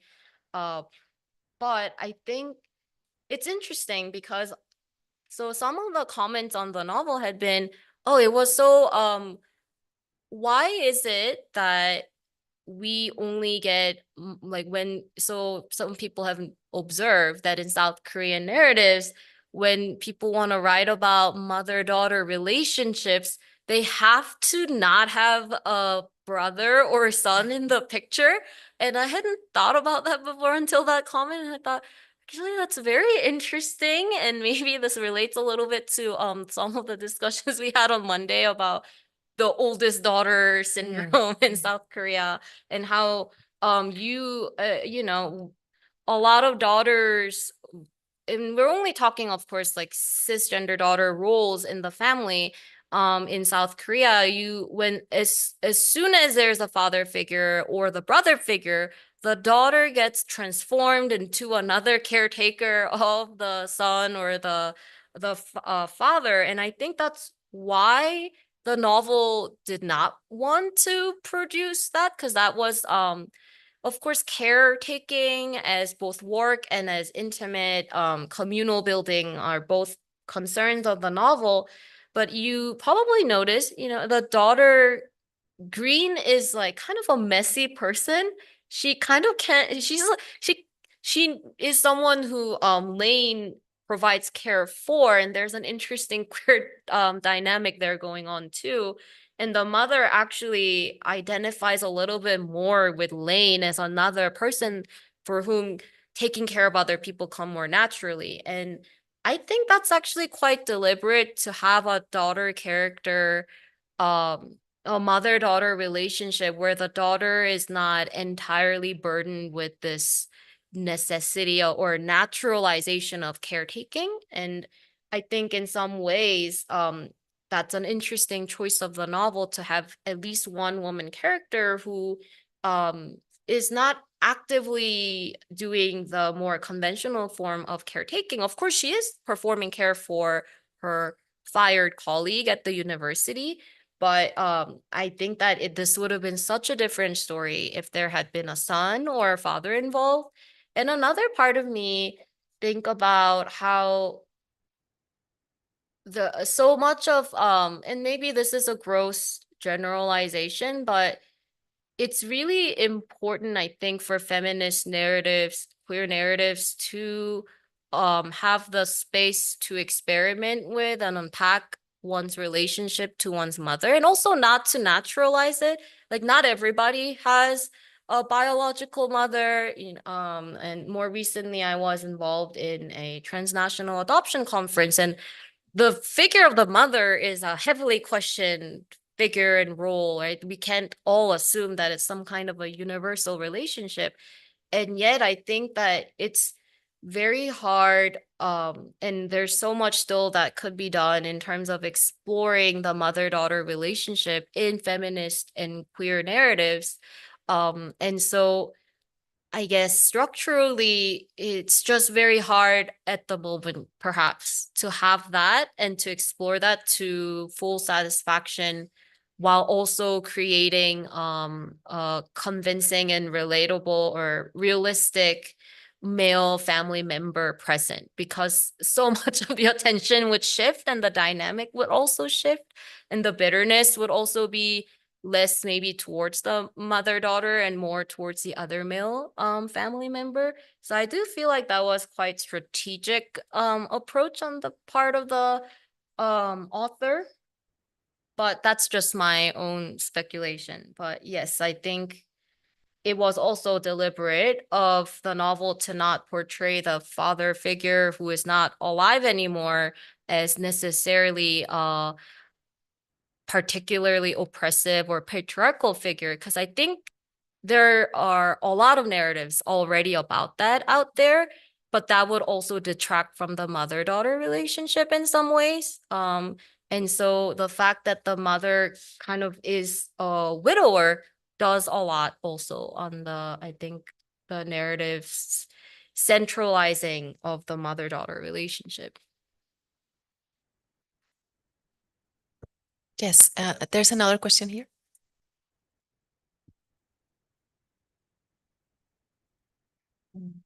Wait, well, her name is Marta. Okay. Nice to meet you, Martha. Good morning. Thank you again for your presentation. Well, I think my question has something to do with the question from Mariana. Well, one of the aspects of the novel that really caught my attention is the female literary communities that are formed in it. It's not like there aren't male characters in the novel like happen in other novels, but it's true that those that are in it, well, they don't have a lot of weight in the plot. Or to be honest, while I was reading the novel, I felt like a lot of the violence that happened in the novel, well, comes from the few males that appears in it. What kind of discourse of narrative do you think the author wants to convey to us with this situation, the few characters and the female literary communities that are in the novel? Thank you so much. Thank you, Martha. So when you say female literary communities, do you mean like the daughters college? Okay. And you mentioned the violence was mostly coming from women to another woman, like what or at least like when we don't have any kind of firm male characters who are the oppressor, like what does that do in the novel? Is mm-hmm. Yeah. Oh, oh, the few men in the novel. I see. Yeah, no, I think that's a great point. Obviously the more maybe memorable or somewhat visible male character in the novel appears to be the person who is a direct boss or overseer of the mother at the senior care home, and he is very strict about economizing. And then of course we even within the hospital, it's very curious. You have what appears to be one male overseer and then multiple women caretakers who are all kind of told to economize on the resources for also what appears to be largely a female elderly women patients. So we kind of have this hierarchy set up. Um, I I think that it's obviously on some level the novel wants to be able to portray gender dynamics at work, but I also think that it's important for the novel to portray the complexity of relationships among women too. And so I think I misheard your question earlier when you said like there seemed to be also violence between women. Um, and I think well, so symbolic violence, verbal violence, also just kind of maybe aggression might be more appropriate, or judgment of maybe more appropriate terms for how some of the women relate to each other. And I think an important intervention, this is just my sense that the novel is trying to make, is that sometimes I think that a feminist reader who approach the novel that is uninterested in queer questions might expect a very different kind of narrative. And I do think that by portraying those complex relationships among women, the novel is also trying to intervene in heteronormative assumptions within certain expressions of feminist ideas. The heteronormative assumptions that women may impose on each other. And so I think that some of those also like Mariana's question, it's hard to explore that when we designate one male character as doing all the evil things in the novel. Of course, it would be very unrealistic to not have that, but I think that the novel on that front is able to kind of portray both really positive communal experiences among women, right? When the daughters, colleagues all kind of come unexpectedly to the mother's home and they're all preparing food and taking care of each other. The mother kind of experiences a different kind of community than a biological family, and she acknowledges that. At the same time as she experiences how the male overseer at work saying, well, if this patient has no biological family, then there's nothing they can do. We'll move her to another institution, as another kind of violence of the family. And so I think both are necessary for the novel to push the readers to question maybe the notion of family and heteronormativity, rather than necessarily seeing it in a binary gender of male oppression of female characters, which is important. But also, I think the novel is kind of trying to do something slightly different with that. And so we see a different weight given to different characters. And I don't know if you're familiar with the Bechdel test.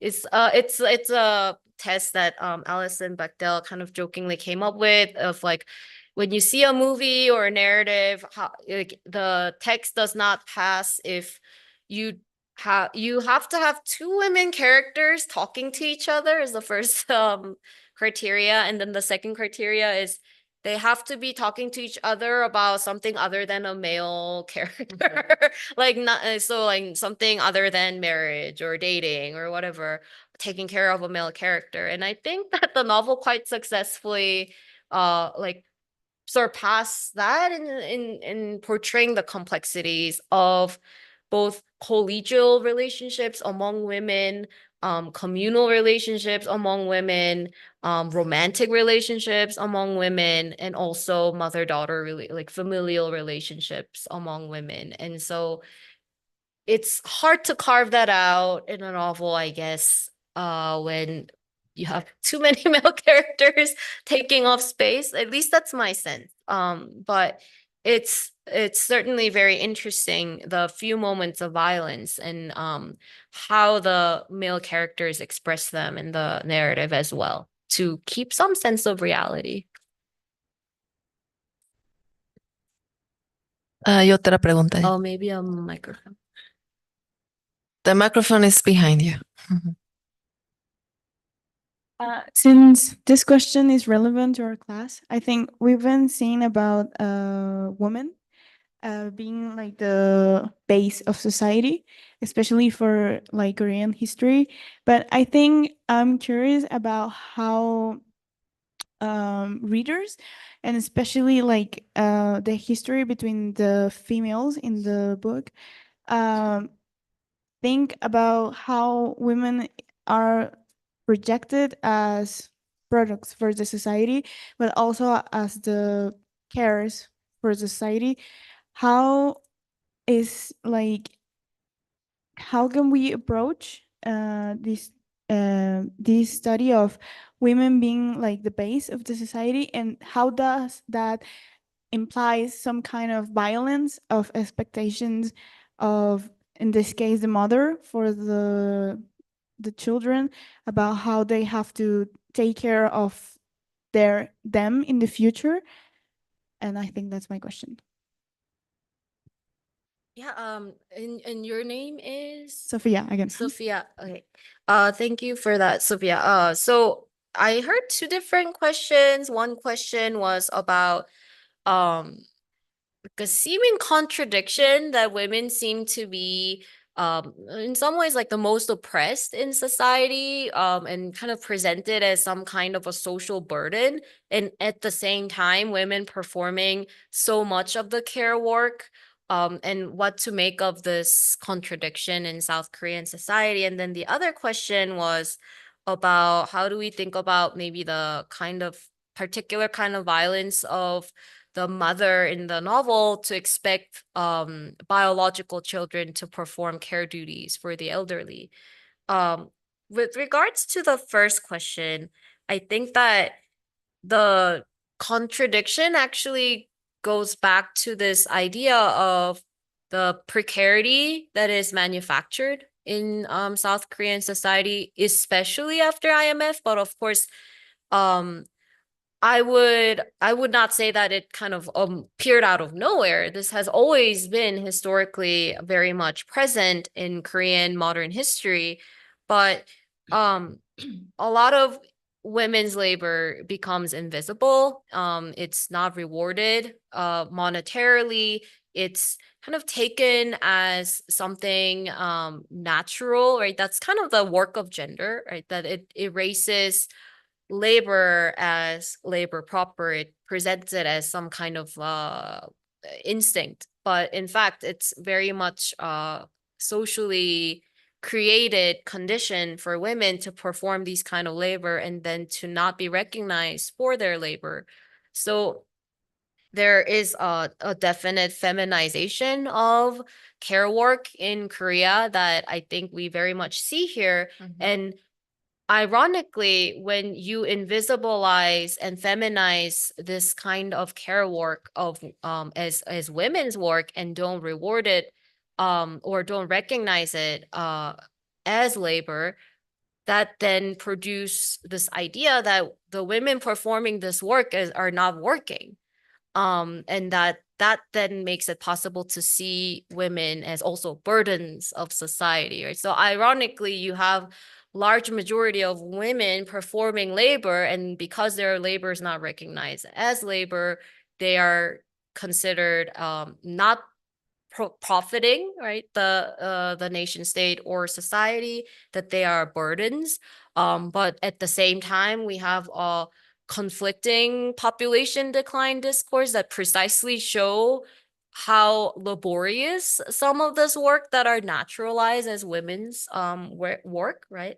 So I think those contradictions are both there, and I think that the novel wanted to touch on care work so much in part because this is one of the most effeminized sector of work, and also to show that I think it's possible to read some of this as also an argument against certain understandings of work. So we can easily see, for instance, a character like Chin as she's not working, but in some ways, the ideas of work that many of us have are very it's some things are only recognized as work when they're not only performed by men, but also performed by able-bodied minded people, right? So there is a dimension of I think the novel where can we see what Jin has been able to do for the mother figure as a kind of work, right? Is that also maybe there's more of a reciprocal relationship between those two characters, even if the institution of the hospital would say it's a kind of a one directional care work from the mother to Jin. But I think there's a possibility of kind of undoing these ideas about work in the novel through all the women's different kinds of work, like how the daughter fighting for her colleague is a kind of work, right? At first, the mother doesn't see that as a kind of work. She says, oh, my daughter doesn't even work at the university anymore. She quit teaching. But at the same time, she realizes when she sees her daughter protesting, she is working every day at the protest site. It is a kind of work, but it's a work that her hospital wouldn't recognize as work, that the university certainly wouldn't recognize as work. But yet that's the kind of work that needs to be performed to keep certain things on the curriculum of the university, right? So there are all kinds of work happening all around by women characters that are constantly dismissed as not work. And I think that along with questioning family and temporality, the mother comes to see that these are all different kinds of work, even if they are not recognized as such, and that often they're not recognized as work precisely because the people performing them have disability or are women. And the second question, like the violence of the mother thinking the biological children should take care of the elderly, this is, I think, a huge drive, implicit logic behind the birth decline discourse too, in some ways, right? And also one can say that there's a cultural expectation for the elderly to be supported by one's biological children. This is ongoing source of conflict for a lot of younger Koreans and older Korean familial dynamic, that the elderly kind of the parents, grandparents expect, like, well, I raised you, now you take care of me. And the younger generation are like, I am living in what is called a hell Joseon, or it's a new term, right? Korea's like hell. People find it very hard to survive every day. I cannot live in this neoliberal economy where I'm doing temporary work and still support my elderly parents on top. I can barely survive. So there are all these generational discontent toward directed at each other. But of course, I think the unsaid here, and we get a little bit of this in the novel too, is where is the state and where is the welfare system in all this? Where is the social safety net that should be there so that it's not all an individual familial responsibility for the elderly, the aging, the ill, and the disabled.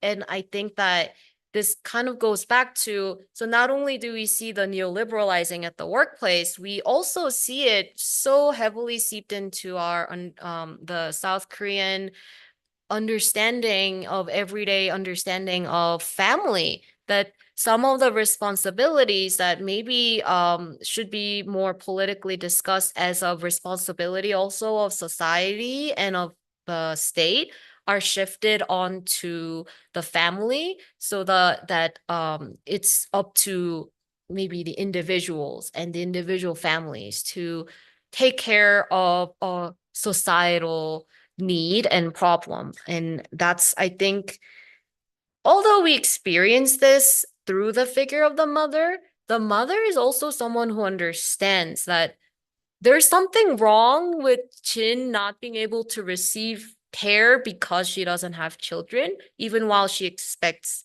something similar from her own daughter. So there's a lot of cognizing going on, but I think the unsaid is that's also a dimension of the neoliberalizing, shifting the responsibility to the individual when it's a structural problem.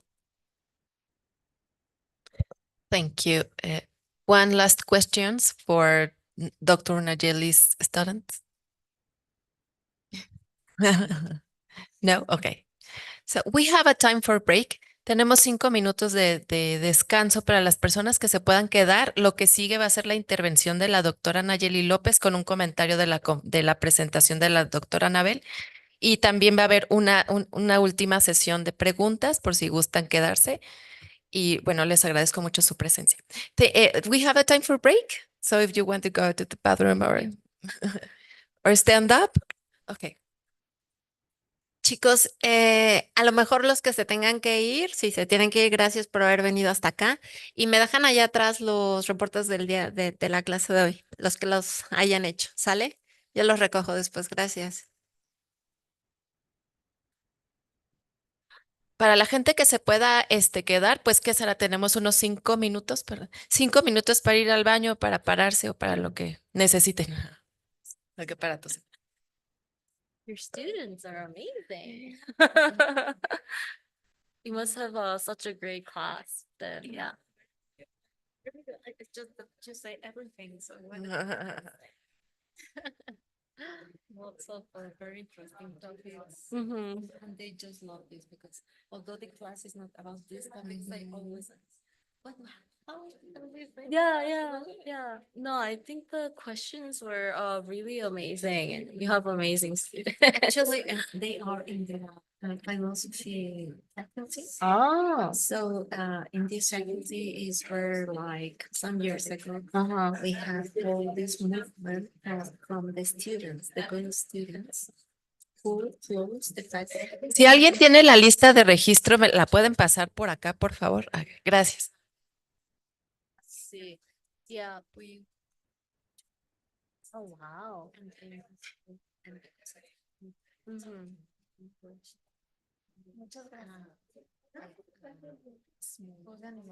Gracias. I see. Canadian. I see. When was that?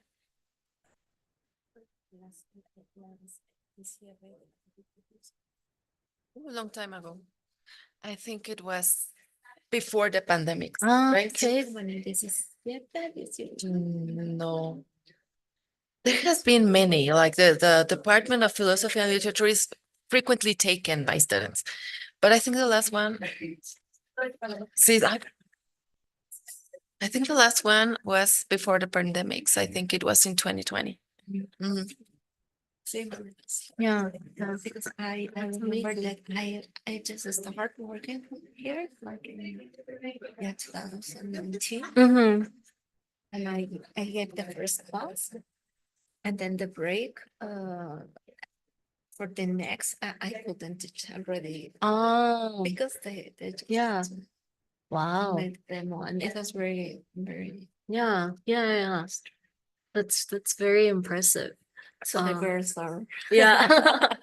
Well, Fighters. do you feel like the students kind of come to your classes and they're like, oh, here I can like iron out some of these issues. Maybe like other classes don't necessarily give them the I think space yes. to. I think yes. Yeah. Because also they want to see what in other societies are living inside these same topics. and they Right, are- right. Mhm. Yeah, yeah. So I think, yeah, they Mm. have these ideas. Yeah, no, that was That's I interesting. have a question for you Uh-huh. about the ending. Okay. I will. Yeah. After I listen to the page. I'll quickly run to the restroom. Yeah.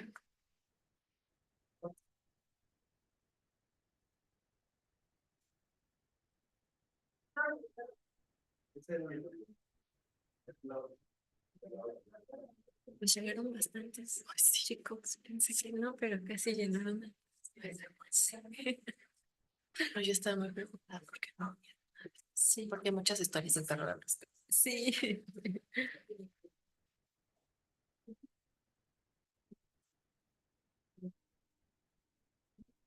Ayer que vi la factura del cardenal, ¿tú crees que se equivocaron de régimen fiscal? No, Bueno, yo creo. hacer otra vez. Sí. Sí, porque si le preguntas por teléfono no te van a atender. Sí.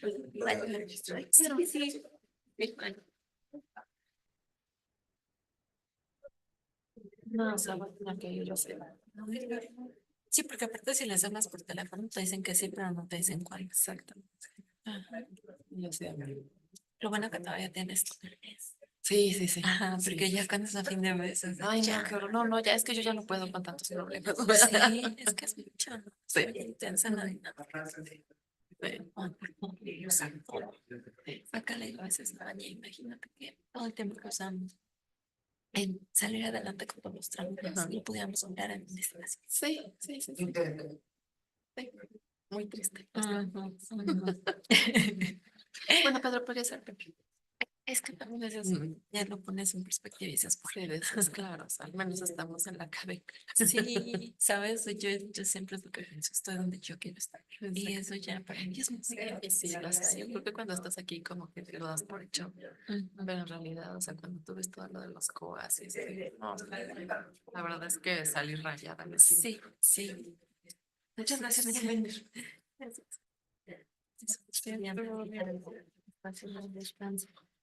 Y bien esperado. No, bueno.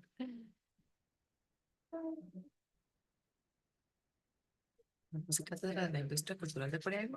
Esta es tu cátedra, ¿verdad? Yo no sabía que existía. Este semestre doy esa. En el semestre pasado hice una y les propuse sobre generalismo, mujer generalismos en este de Asia. Y la idea principal, yo quería integrar a quienes participan en a las sesiones, pero obviamente se me vino un tiempo encima, ya no me dio tiempo pero si me dan chance de darlo el semestre que viene, a ver si en una sesión. Claro que cuenta con él, por supuesto. Así se supera. Bueno, hasta los chavos están ahí. Es que es muy interesante lo que está pasando en Asia. Sí. Entonces, ahorita ya logré hacer como ese cambio de un semestre a otro, porque desde a veces ya está. ¿Y en qué carrera estás? En desarrollo y gestión.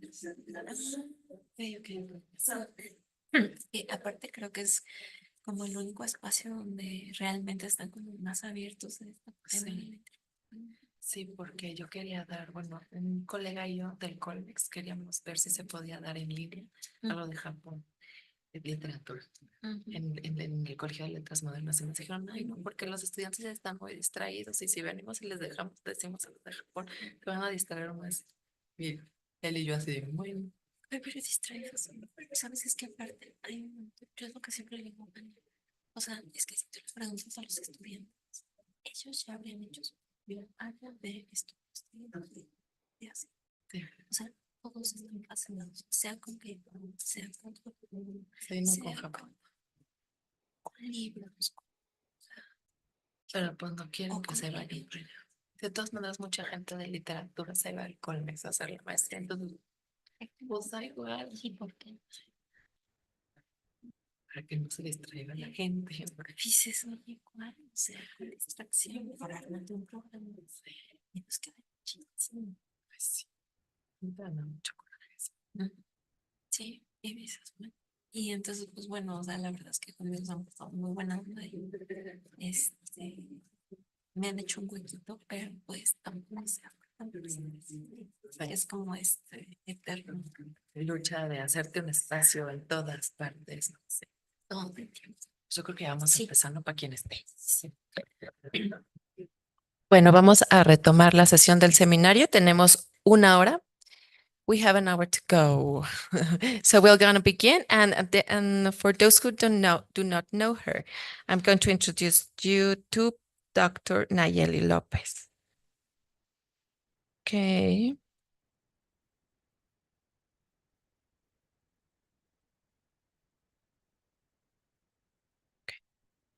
Dr. Nayeli Lopez holds a bachelor's degree in social anthropology from the Metropolitan Autonomous University and a master's degree in Asian and African study, and she specializes in Korea. She studied her master's degree at El Colegio de México.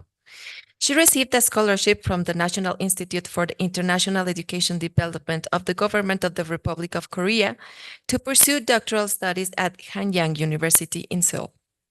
In 2011, she graduated as the first Latin American with a PhD in Korean studies.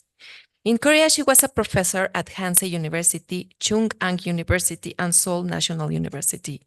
From 2014 to 2018, she worked as a tenured professor researcher at the Autonomous University of Nayarit, being part of the PhD program in social sciences to the reputation program of the National Council of Science and Technology. Her lines of research address issues related to contemporary Korean culture and society, the Korean wave of Hallyu, and issues related to Korean pop culture, contemporary Korean women, and their image in Latin America, among others. She's a researcher level 1 at the National System of Researchers of the National Council of Science and Technology, and recently joined the Coordination of Humanities of the National Autonomous University as a researcher of the University Program of Asian and African Studies, where she develops various activities related to Korea.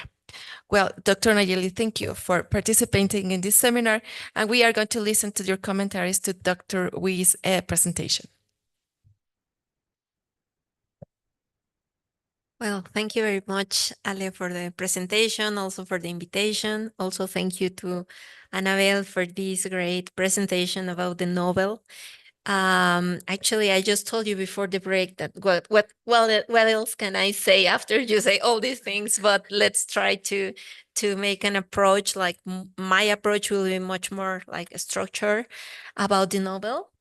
For me, it's very interesting after being studying Korean society for some years to see how the novel make a group of women to talk about, but this line of women are divided in generations, right? Like also when we think about Korean culture, we always have to think in this separated generation thought and also separated generation way of face life and all the problematics that each generation is living that I think is very well reflected in the novel. So the first perception I see, like very evidently, is the generational differences, but also some element that for Korean society is just fundamental, that is education. From my perspective, what the mother is always questioning to the daughter is, after I gave you this education and I made a huge effort to educate it, why you are like this, right? Like if you are educated, like the promise of the capitalism told me that if I educate you well, then you will be a good daughter, right? Or the daughter I am expecting and the society is expecting. So I see these two like pillars in the discussion always that are questioning each other, and it allows us to see how the generations has their own ideas about what the ideal human or the ideal social role should be in the Korean society.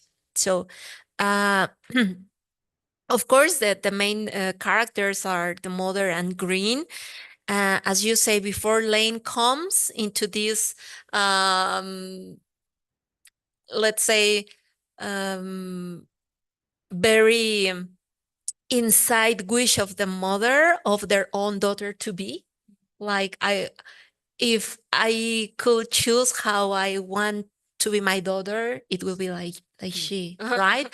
But at the same time, is always this tension in she cannot be the thing I'm wishing, because she's the problem at the same time, right? So it's always this confrontation with the Lane character. And in the other side, like walking all the time around the history with the mother, is Jen, this popular person in front of the Korean society eyes, that for me let me see, yes, very much the problem about the care, the problem about how younger generations should care about the elders, but at the same time, this element of the Korean society to keep the faith, right? Like all the dynamic that is developed in relation with Jen is, let's take care of her because of what she allows us to show to the others, to show to the society. And I think in the very center of the feelings of the mother, this problematic also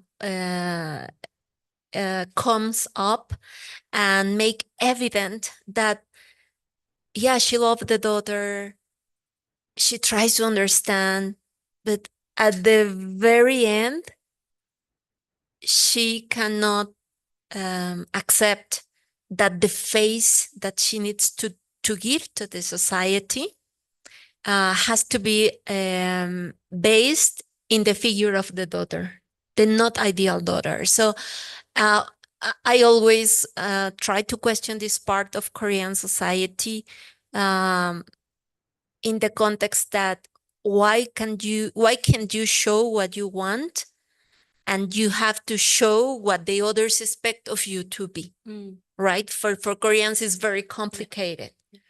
So I always try to say to my students, it's like if you are in the theater and you see the representation, but in the backstage, that's the real life of Korean people, right? Or the real feelings of Korean people. So I can see these scenarios also in the novel that for me are very interesting. Of course, the mother is the narrator, because it's she who is the coincidence point of all the characters from my perspective, because in one side, she lives not only the relation with the daughter, but also the relation with the society, as parent, as responsible of what the daughter is doing with her life. She lives just stress, the same as me, sorry. she lives stress with the identity or the gender identity that the daughter has chosen to have. And she is all the time making the dialogue between her mind, her reality, her real wishes, and what is expected for the daughter to be, right? So all the narrative of the novel is questioning herself, talking to herself in the room or in the bathroom or in all those very personal spaces where only she can be herself. And this is also a very important element in the Korean society. When you want to be with you have to close the door, the same as in the theater. You have to close the scenario and just be yourself. So for me, it's like very stressful character. Like she cannot conciliate the way to be herself, right? So she's always idealizing the traditional role, about the happiness, like, and this is very related with the education factor, right? Like all Korean parents think that if they give you a good education, then you have, there is no choice to another way, but you will be happy, right? Because this is the idea they sell them, and they try to believe in that, right? She's all the time questioning also the treatment that inside this Care facility. yeah, well, the care facility gives to the elders, right? Because of course, I think also for her in her role of mother and maybe middle-aged person, uh in the outside society, you cannot treat like that your parents, right? So she's all the time questioning why they treat them like this. Like, if I just walk outside without working here, I will never realize that this happening inside, because the society ideal is not this, right?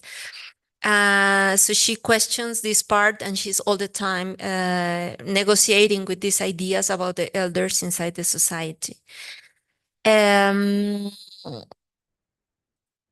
And for me, a very important part in the novel is that she validates the reaction, the attitude of the directives of the university, right? Like saying, like, you should behave properly, because in other way they will not accept you, right? They will not have the elements to accept you and to give you a good job. So it's very interesting, because finally, as you were saying before, this process of institutionalization of the behavior, like if you are in the university, in the academia, and you're teaching, you have to behave to reproduce the traditional roles that we want you, or we told you you should reproduce. So for me, it's also very interesting, this part. And then I think Green has a very beautiful character inside the novel, but at the same time, very sad one inside the Korean context. I think she's brave, because she tries to question directly the society. She finally, at some point, she accepts what she is. And for me, it's very beautiful how she questioned other things that Korean society normalize as the violence. Like when she goes upstairs and questions the neighbor that is just shouting to the kids, and they fight, and the mother says, sorry, I will call her back. And she comes and say, do you find it normal? So for me, this questioning of normality, what normality is worse to be a lesbian, or a lesbian that behaves correctly, or to be a man, or even a woman that allows a man to make violence over the kids. And for me, it brings you, I will make a lapse here, like about my own experience. I remember so much a case in Korea where two US militaries killed some schoolgirls, right? And of course, I know that that's the US military bases, and they have a special place in the Korean society. But at that time, I was a student, and I had a lot of friends from different countries in the dormitory. So sometimes we talk about how we feel rejected from Korean society. And they say, but where is the punishment for these two guys from states that did it just in purpose, like that? They just did all deliberately. And they say, I just wonder if those men will have been us, with dark skin, no, from countries where Koreans do not associate as developed countries, they will immediately take us and punish us as example for other foreigners to behave inside the society. So for me, I think this part of how Koreans tolerate some sort of violence, but no another, under all this line of intersectionality elements like gender, race, ethnic origin, nationality, skin color, even bodies, right? So I think it's very, very interesting how she questioned this part of tolerance of violence of Korean. Well, she's brave, I think, because however difficult the life for her is, she protests and she tries to help the friend. And at the end, I think at least she's being loyal with herself. Yeah. Right? That is something that the mother cannot say, however good mother she tries to be. And of course, the evident thing that she puts in the discussion is the queer topic on Korean society. That although we know Korean society has this discourse about multiculturality, integration, developed society, democracy or democratic society, implementation of human rights. When you put these elements or these factors in the discussion, then it's very questionable, all the structure of the society, right? And the other person, of course, is Lane. And I think she got the women role inside the novel. However, she has a non-heterosexual relation. She gets inside the wishable or desirable role of a woman inside the society, so she can flow easier than Green, even though Green is the daughter and she's not. And also for me, it's very interesting because then how you should behave if you decide not to be an heteronormative person. If you behave in the surface, trying to be kind, trying to be not to answer, not to debate, not to question that the Green character does, then you can survive easier. It means you can hide and survive, or you can fight and to confront all the problematics that it implies, right? So, of course, the novel shows this diversity of identities and sexualities that are living in Korea. Sometimes my friends and me, we used to say, so what about Itaewon? Right? Like, is Itaewon the ideal representation of the Korean society where everybody has a place of being what you really want to be? Sometimes when people ask me, is the homosexuality well seen or well received in Korea? Of course not. But it means that there is not homosexuality. Of course, it means that there is, if the proof is that you can go to Itaewon, this international zone, and you can see how the different or diversity exists in Korea, but is the only place, at least I knew, like in Seoul area, where you can feel free inside the Korean society and you can be what you want to be there, right? So the novel, I think, is good in the sense that it shows that it exists, and also good in show that although it exists, Koreans insist in hide it, right? The point of, or the topic of violence as a familiar issue that is also that for me is a very complicated to understand, but in sometimes it's very similar to Mexico also.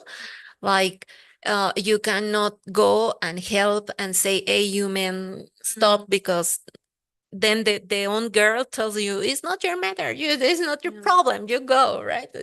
When I live with my husband there for a while, the apartment in front of us, every night they were fighting, and once we used like crashing things, and the girl was shouting like, help, help.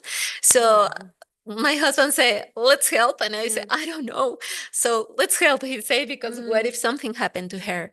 And then he knocked the door, and the other guy opened, and he say, what do you want? Like, what's your problem? And he say, we are just hearing that you are violated your girl. And he say, yes, my girl.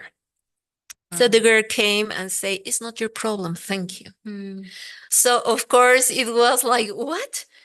Then what should we do, or how should we face these sort of situations that are uh, um, reproduced by the young girls, right? Of course, there is many things that we should think about it, but at this time when I was just realizing that she puts the violence in the familiar and in the private space, of course, it came immediately to my mind.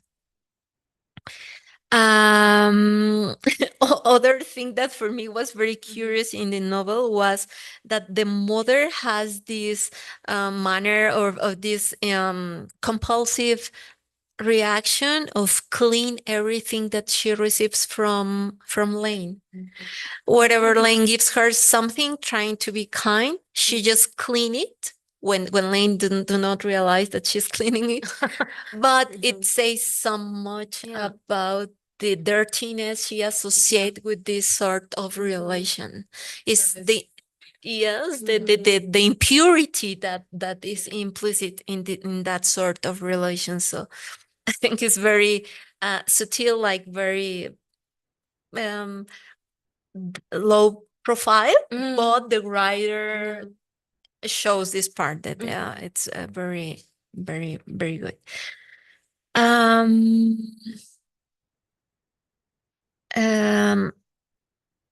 For me, one of the main questions in the novel is both main characters are questioning themselves all the time. Why, if they have made all the efforts that society told them that if they do, then they will have a good life, at the end, no one of them has a good life in the Korean society. Both are suffering in some way. The mother did what she was told to do in order to achieve the happiness and the good life, but the daughter also. She's not a bad daughter. She's only like a sexual dissident person. But she hasn't killed anyone.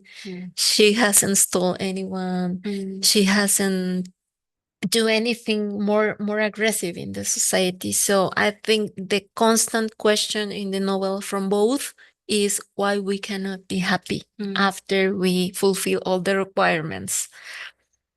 I think also this, as you said, this precarity is what bring them both to confront the reality they are living. I think if they are not in this precarity condition, they will be able to live the lives they want, because if Green will have a good employee, and she will have a good salary, then she can live however she wants. And this is the other part of Korean society, this materialistic point of view where if you have money, the same as in our society, if you have money, then you can do whatever you want to do. If you don't, sorry, but you can't, right? So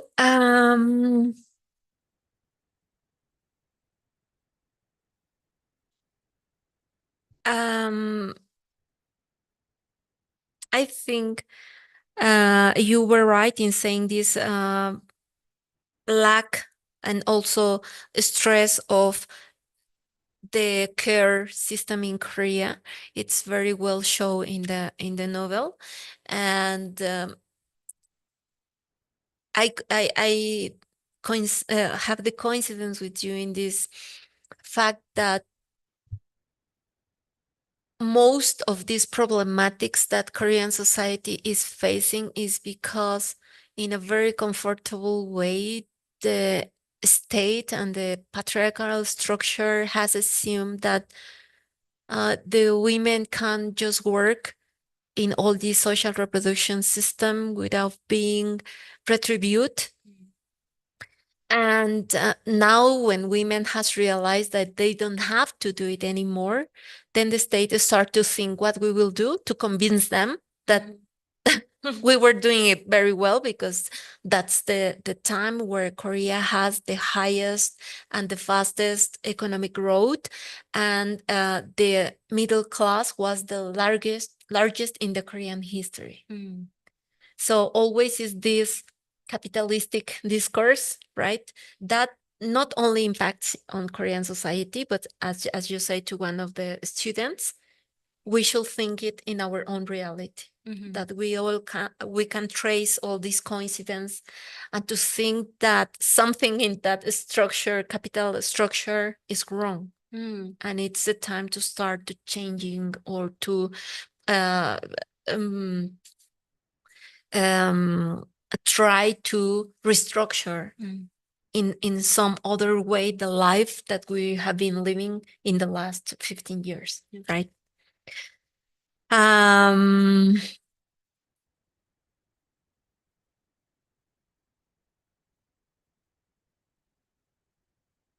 Yeah, and at the end, I think this role of the mother, that she's all the novel questioning herself, why my daughter is like this, why. And it's not that much, I think, on the daughter, but on herself.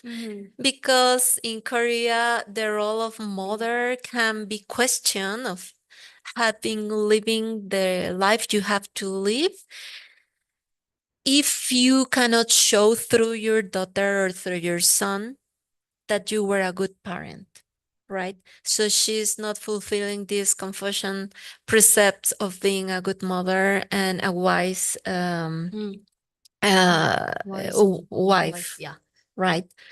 So I think for me, that's the main, that's what can enclose all the discussion. Like, why you are making me this, then I cannot die in peace, right? Like, I thought that I have done everything, but at the end you bring me this trouble. Yeah. So how can I save my face on society? How can I save my face on family? How can I save my face on my ancestors? That is, at the end, is all this confusion thought, like, very well mixed along the novel. So for me, it will be the reflections, and thank you, Annabelle, again for your presentation. Thank you, Nayeli. Whenever I listen to Nayeli, and whenever Nayeli listens to me about talking about Korea and Japan, we say, "Oh my God, so very similar things happen in Japan."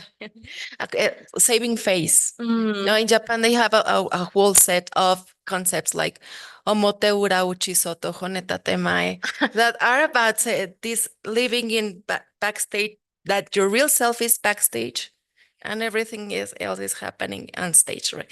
It's very interesting. And also in Mexico, we are always trying to save face. So that's why that's very similar. And I think that the character of the mother is also very passive aggressive. Yeah, and well, but Professor Annabelle, would you like to comment something upon Nayeli's presentation? Or Sure. There were so many great points. Actually, just on the last point that Ale, you were bringing up, I was just thinking of the Korean expression that sometimes people say a lot, which is like 창피해서 내가 어떻게 사니, which is like, I'm so embarrassed because of XYZ, I can't live. It's like a common saying, kind of like the this whole idea of saving face, which I think on some level I just naturalized so much reading the novels. I wasn't thinking too much about it, but it's also very true that the mother character is always thinking about what do other people around her know about herself and her daughter's situation.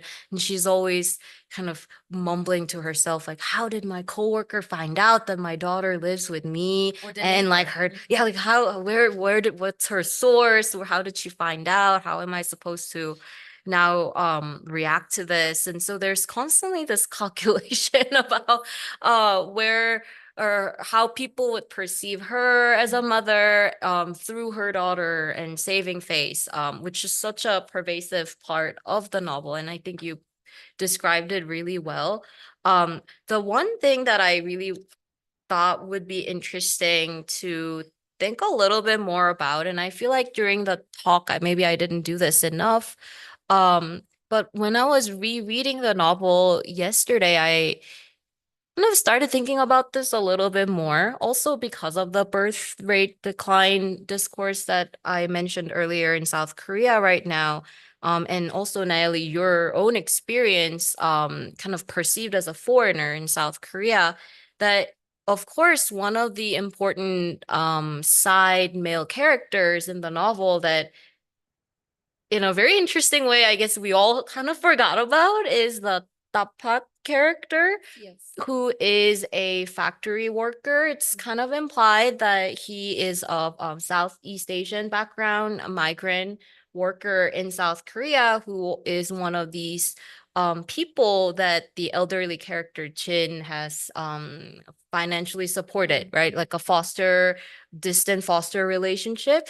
And of course, the mother character goes to Tapat's factory to kind of convince him to come, and he can't find the time off of work to come. And it's like a passing episode, but of course it kind of opens up this oppressively familial internal Korean pressure to shed light on the larger dynamics of Korea, ethnicity, and race, and how the South Korean notion of family is already such a specific kind that excludes and erases, right? The non-ethnically Koreans in Korea. And on that, I think I'm not sure, Naili, if what you mentioned earlier about the US soldier and the Korean girl, is that the tank incident? Okay, so I was in, I believe, either elementary school or middle school, and it happened, and it was a huge event in South Korean contemporary history. Just in case you're not familiar, after Korea was liberated and divided, US and Soviet Union each took occupation of the Korean Peninsula, and so South Korea since then has had like a permanent US military basis in Korea and in South Korea. And so the kind of everyday Korean encounters with US military has been a huge part of South Korean, even civilian society and customs norms. Itaewon being right next to the former US military base in Seoul, it had like a really vibrant cultural space, but also it had for a long time kind of been considered this space of exception because there were kind of camp town economies surrounding the Yongsan military base, which is no more. But so it's interesting, right? Kind of how that military history created this what a lot of South Koreans, I guess, perceive as a space of exception, but at the same time, it's where people found it possible within the military economy to also, right? So you would have what would be called a homo hill, where all the gay bars are, and then you also have a mosque, and you have all the kind of diverse non-ethnic Korean businesses and communities, mixed race children. Like Itaewon does kind of show the most multicultural and also like transnational dimension of South Korean history. And of course, so much of it is stigmatized and separated from there were efforts to separate it from rest of South Korean history. But I think it's really interesting to think about some of even, you know, the mother's anxiety about her daughter and like how her daughter is not going to have a reproductive children, or that the elderly Chin chose to like foster this Southeast Asian migrant to Korea instead of having a Korean child. How much of that, you know, coincide with the current birth decline anxiety in South Korea as well.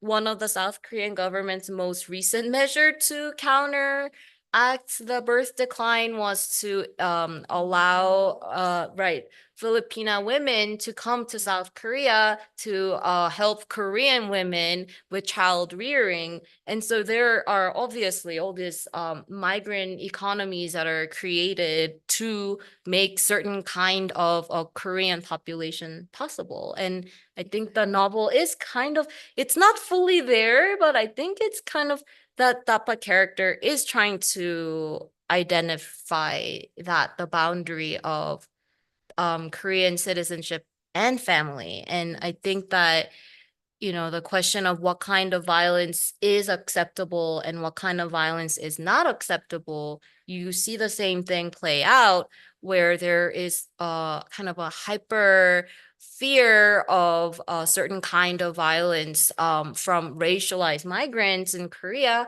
but then kind of playing down, of course, of like the military base or militarized violences, and how even the institution of military in South Korea and the mandatory service that all South Korean male citizens without disabilities have to fulfill, and that how that affects the quote unquote civilian society, right? If all men are militarized, how does that affect everyday lives of citizens? Sure.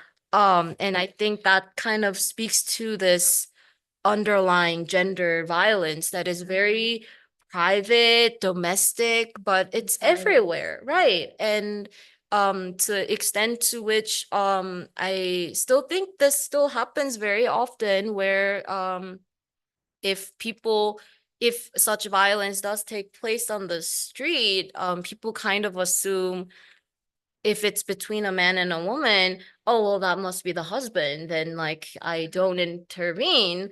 Some people obviously do feel like intervening, but the logic involved is, well, this is within family. This is family business. You stay out of family business because it's within the family. It's acceptable, whether between the parents or between parent and children is just so pervasive. And of course, we get a little bit also of that. And to an extent, we see that, and the mother also knows that on some level, her daughter is right. Is she, and I guess what she thinks is the problem with her daughter is that she's too educated, right? That there is a point at which a woman should not be educated that much, causes problem, or that she took what she learned from the university so literally, that she's so social justice oriented, when the world, it does not work that way. And there is something that gets lost in this process of education.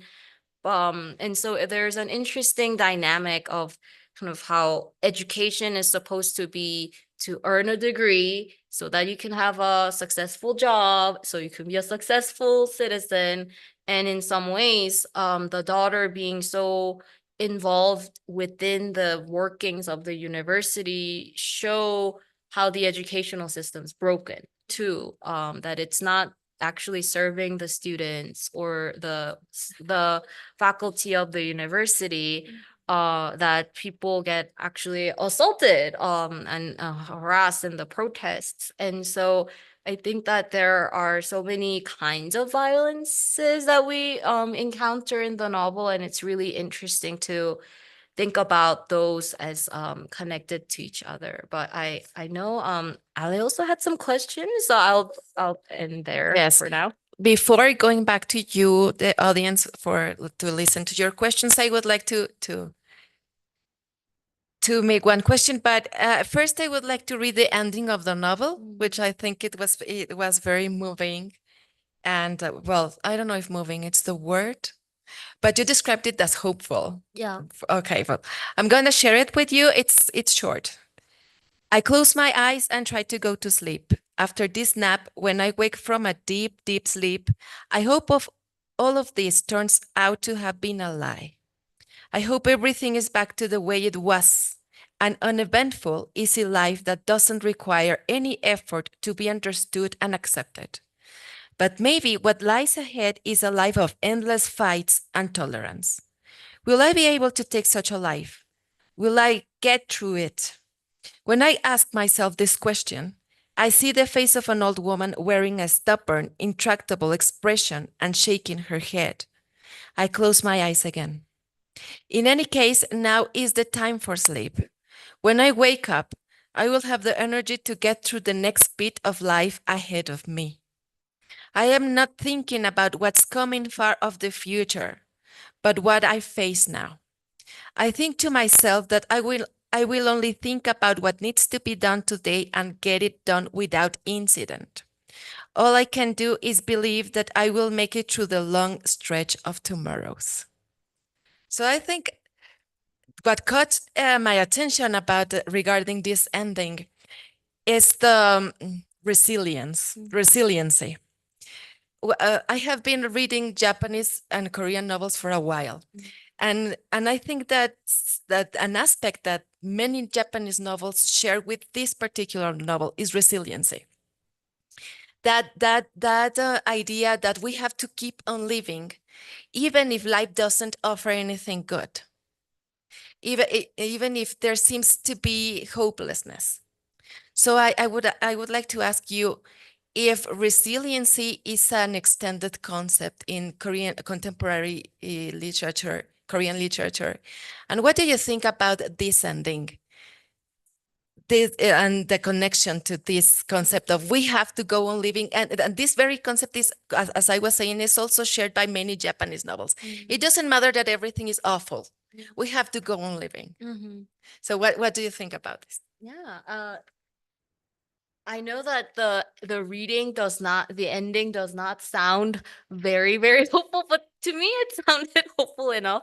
Especially the last lines. I think for me it was partly that the mother is someone who's always oscillating between this past when her husband was alive, her daughter was a certain way, she had hopes about how the present was going to unfold, or she either lives in some kind of fantastical alternative future where her daughter is living a successful life, have children, and she's being taken care of herself as an elderly person, and the present is the part that she doesn't want to really dwell on, like confront. And I think in the end, her kind of resignation or decision that I just need to get through the present is actually quite interesting, that to live in the present and to survive it.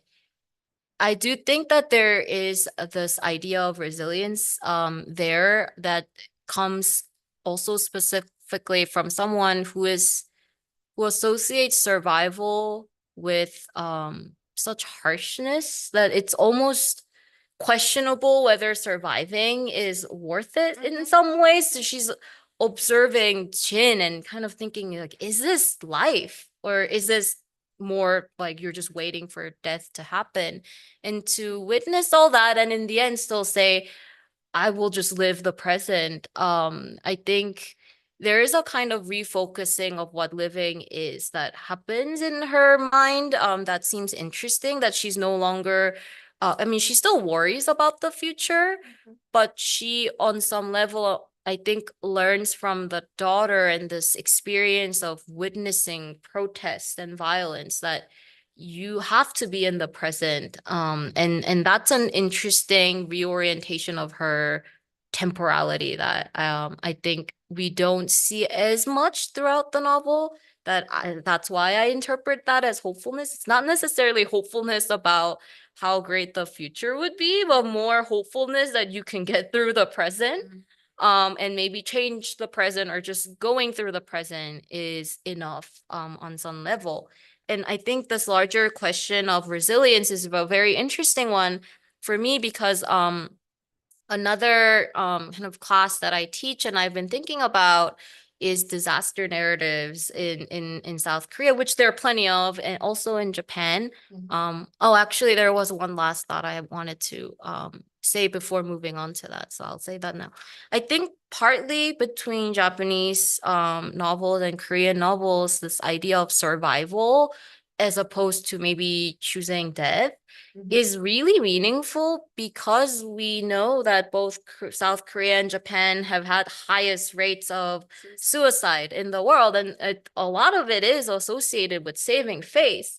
So to survive and live even when you are not sure you can save face is it's more than, I think, just a guarantee. There is a kind of, you have to believe in the possibility that you can change things. I think involved in a way that this this social political problem and phenomena that have been so pervasive, and the hopelessness that people I mean, and not to say that, of course, people ending their lives is without meaning. There is definitely a function of that in protest culture also in, I think, both countries. But I think for this middle-aged mother character to kind of insist on living is in light of that larger social cultural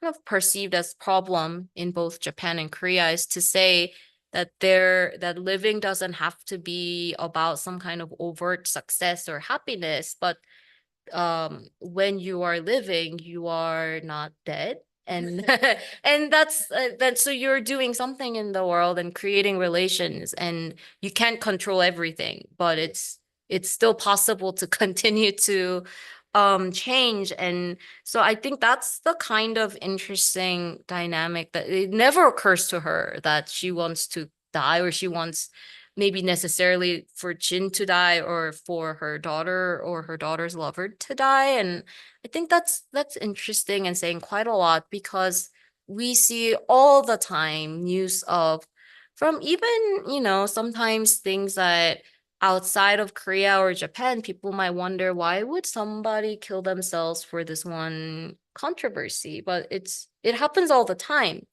And I think it speaks a great deal to the social pressure, but also we know that there was a longer historical practice of suicide in both Japan and Korea, where it had to do with honor, and also like a particular kind of imperialist culture, right? And how in certain kinds of post-war Japanese fascism, also suicide was like a respected form of kind of responding to certain situations. And so I think that we kind of take for granted the survival, but at the same time, it's not that one has to survive in spite of everything, but to just recognize survival also as a political choice. Just as we don't recognize women's work, like women choosing to survive is also a political choice, I think is what I was thinking. And the one more thing I wanted to add is that, interestingly, kind of coming from a different angle, there are a lot of disaster narratives in Korea and Japan.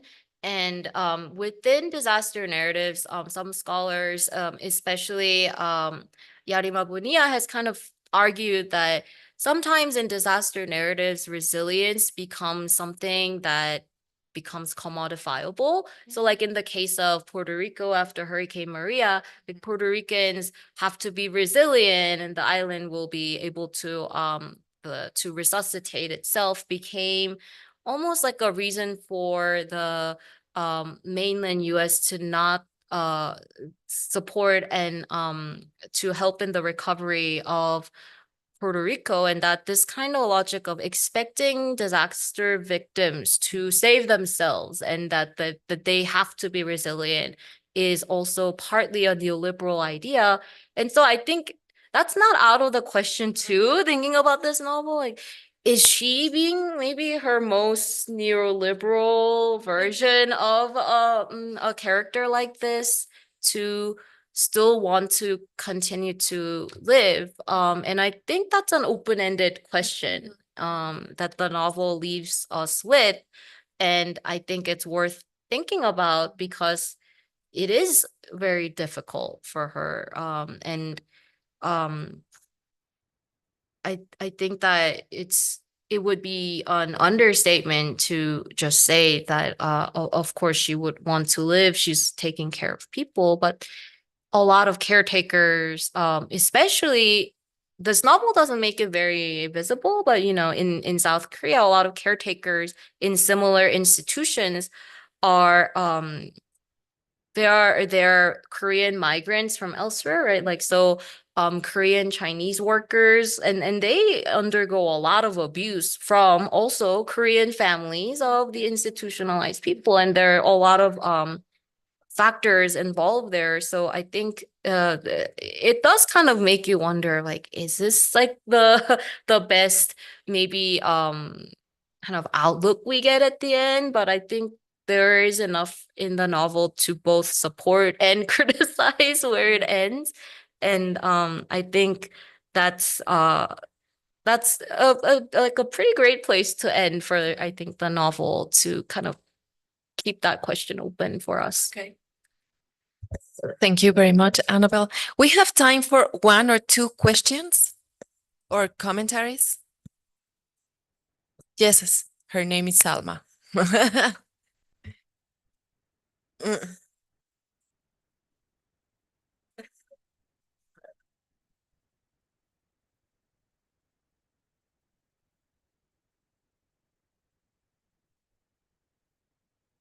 Well, thank you so much for the lecture. It was very interesting. And my question is regarding the mother-daughter relationship and regarding violence. Especially thinking about a theme that I found really interesting in the novel, which is the utterable versus the unutterable, because like the mother is constantly stopping herself from saying too much, especially when acknowledging like her daughter's relationship with Lane. She refuses to name it as a lesbian relationship. And the moment that the reader finally encounters the word lesbian is in a very violent setting, which is the protest when they are being verbally and physically attacked, which is, yes, very violent, and they end up in the hospital. So my question is, could we draw a parallel between this violence that is imposed and reproduced by institutions and the violence, like the symbolic violence in the discourse of the mother? Thank you. Thank you, Salma. Thank you, Selma. I think that there is parallel between the institutional violences that we see in the novel, and then also as readers of a first-person narration of a homophobic mother, the violence that the readers also experience, and then also the violence that the mother character experienced at the site of the protest. And it's interesting to kind of see her at the protest because as you put it so well, the kind of the first moment where she has to externalize and recognize her daughter as a queer person, lesbian, is when she is kind of trying to get medical attention and talking to another person, a stranger, right? So there is this externalization that we see her refusing to do throughout, a refusal that is hurtful. And this is, I think, part of the reason why some queer readers of the novel found it really difficult to read, because so one account I read it said that, do we need to have more of these symbolically violent narratives? Like, do we need to suffer another one? And at the same time, I do think that because a lot of the readers who come to the novel most likely disagree already with the mother in some ways, the gap between the mother's symbolic violence and what the readers themselves hold, like what is my view as opposed to what is this mother character's view, that distance between the narrator and the reader's worlds or outlook allow us to also be more critical of just general symbolic violence that we recreate in our everyday acceptances and refusals, maybe not in these exact ways, but just the power of words and also the power of silences. And one of the less heavy, funnier moment I thought that I kind of thought about a little bit more, also revisiting the novel yesterday in preparation for today, was, so we have all these moments where the mother is like, I refuse to call my daughter by this name that she gave herself. I refuse to use all these words that people use to describe queer people.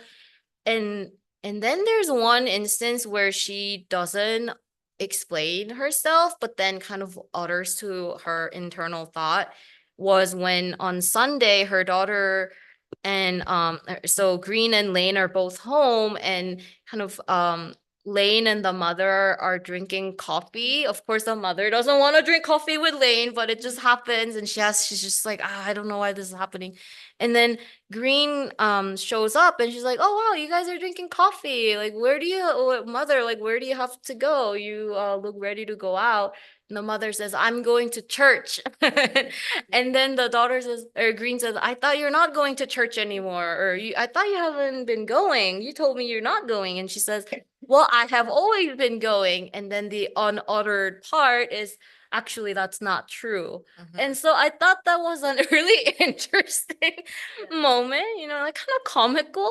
There are all these, the mother character is kind of fascinating, that we know that she doesn't want, there are these more public facing things that she doesn't want to utter and admit. But then there are these weirdly private stubbornness also, that she, even though she doesn't go to church anymore, she wants her daughter to think that she is. And that was an interesting moment, I think, of kind of how she's navigating her dynamics with her daughter, that so much of it is about saving face, but also she has some stubborn areas where she uses it to leverage more space in her relationship with her daughter that seem more private. And so I think that she is certainly a character who is very capable of being symbolically violent. But at the same time, she is someone who is able to witness violence and recognize it as such, and then reflect on her own violence. And I think that's why, in part, she is the narrator of the novel and not someone like Green or Lane, who maybe would have been a more comfortable read for most of us readers, right? To read through the perspective of Green or Lane. And it's really uncomfortable to read from the perspective of the mother, but in some ways, the mother is the character who changes the most in the novel. And I think that's also a pedagogical experience for the readers, that we may not always have the ultimate truth, and there has to be this space to be self-critical in the way that the mother is, that we're all capable of inflicting symbolic and real and non-symbolic violence, just as the mother is. And that doesn't necessarily make her someone that we have to banish from the sphere of discourse, but also that we may replicate similar dynamics in other ways, and that those are all moments to be more reflective about. Thank you.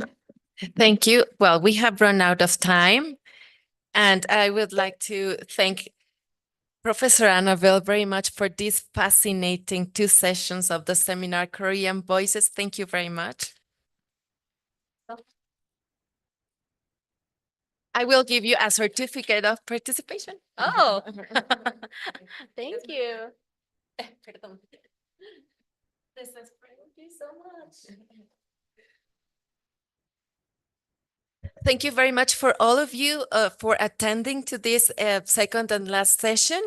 And thank you, Nayeli, for your brilliant participation as well. And well, to end this seminar, I would like to thank, of course, to Professor Annabelle and to the Coordination for the Humanities for all the support, particularly to Dr. Alberto Carrera. Thank you very much.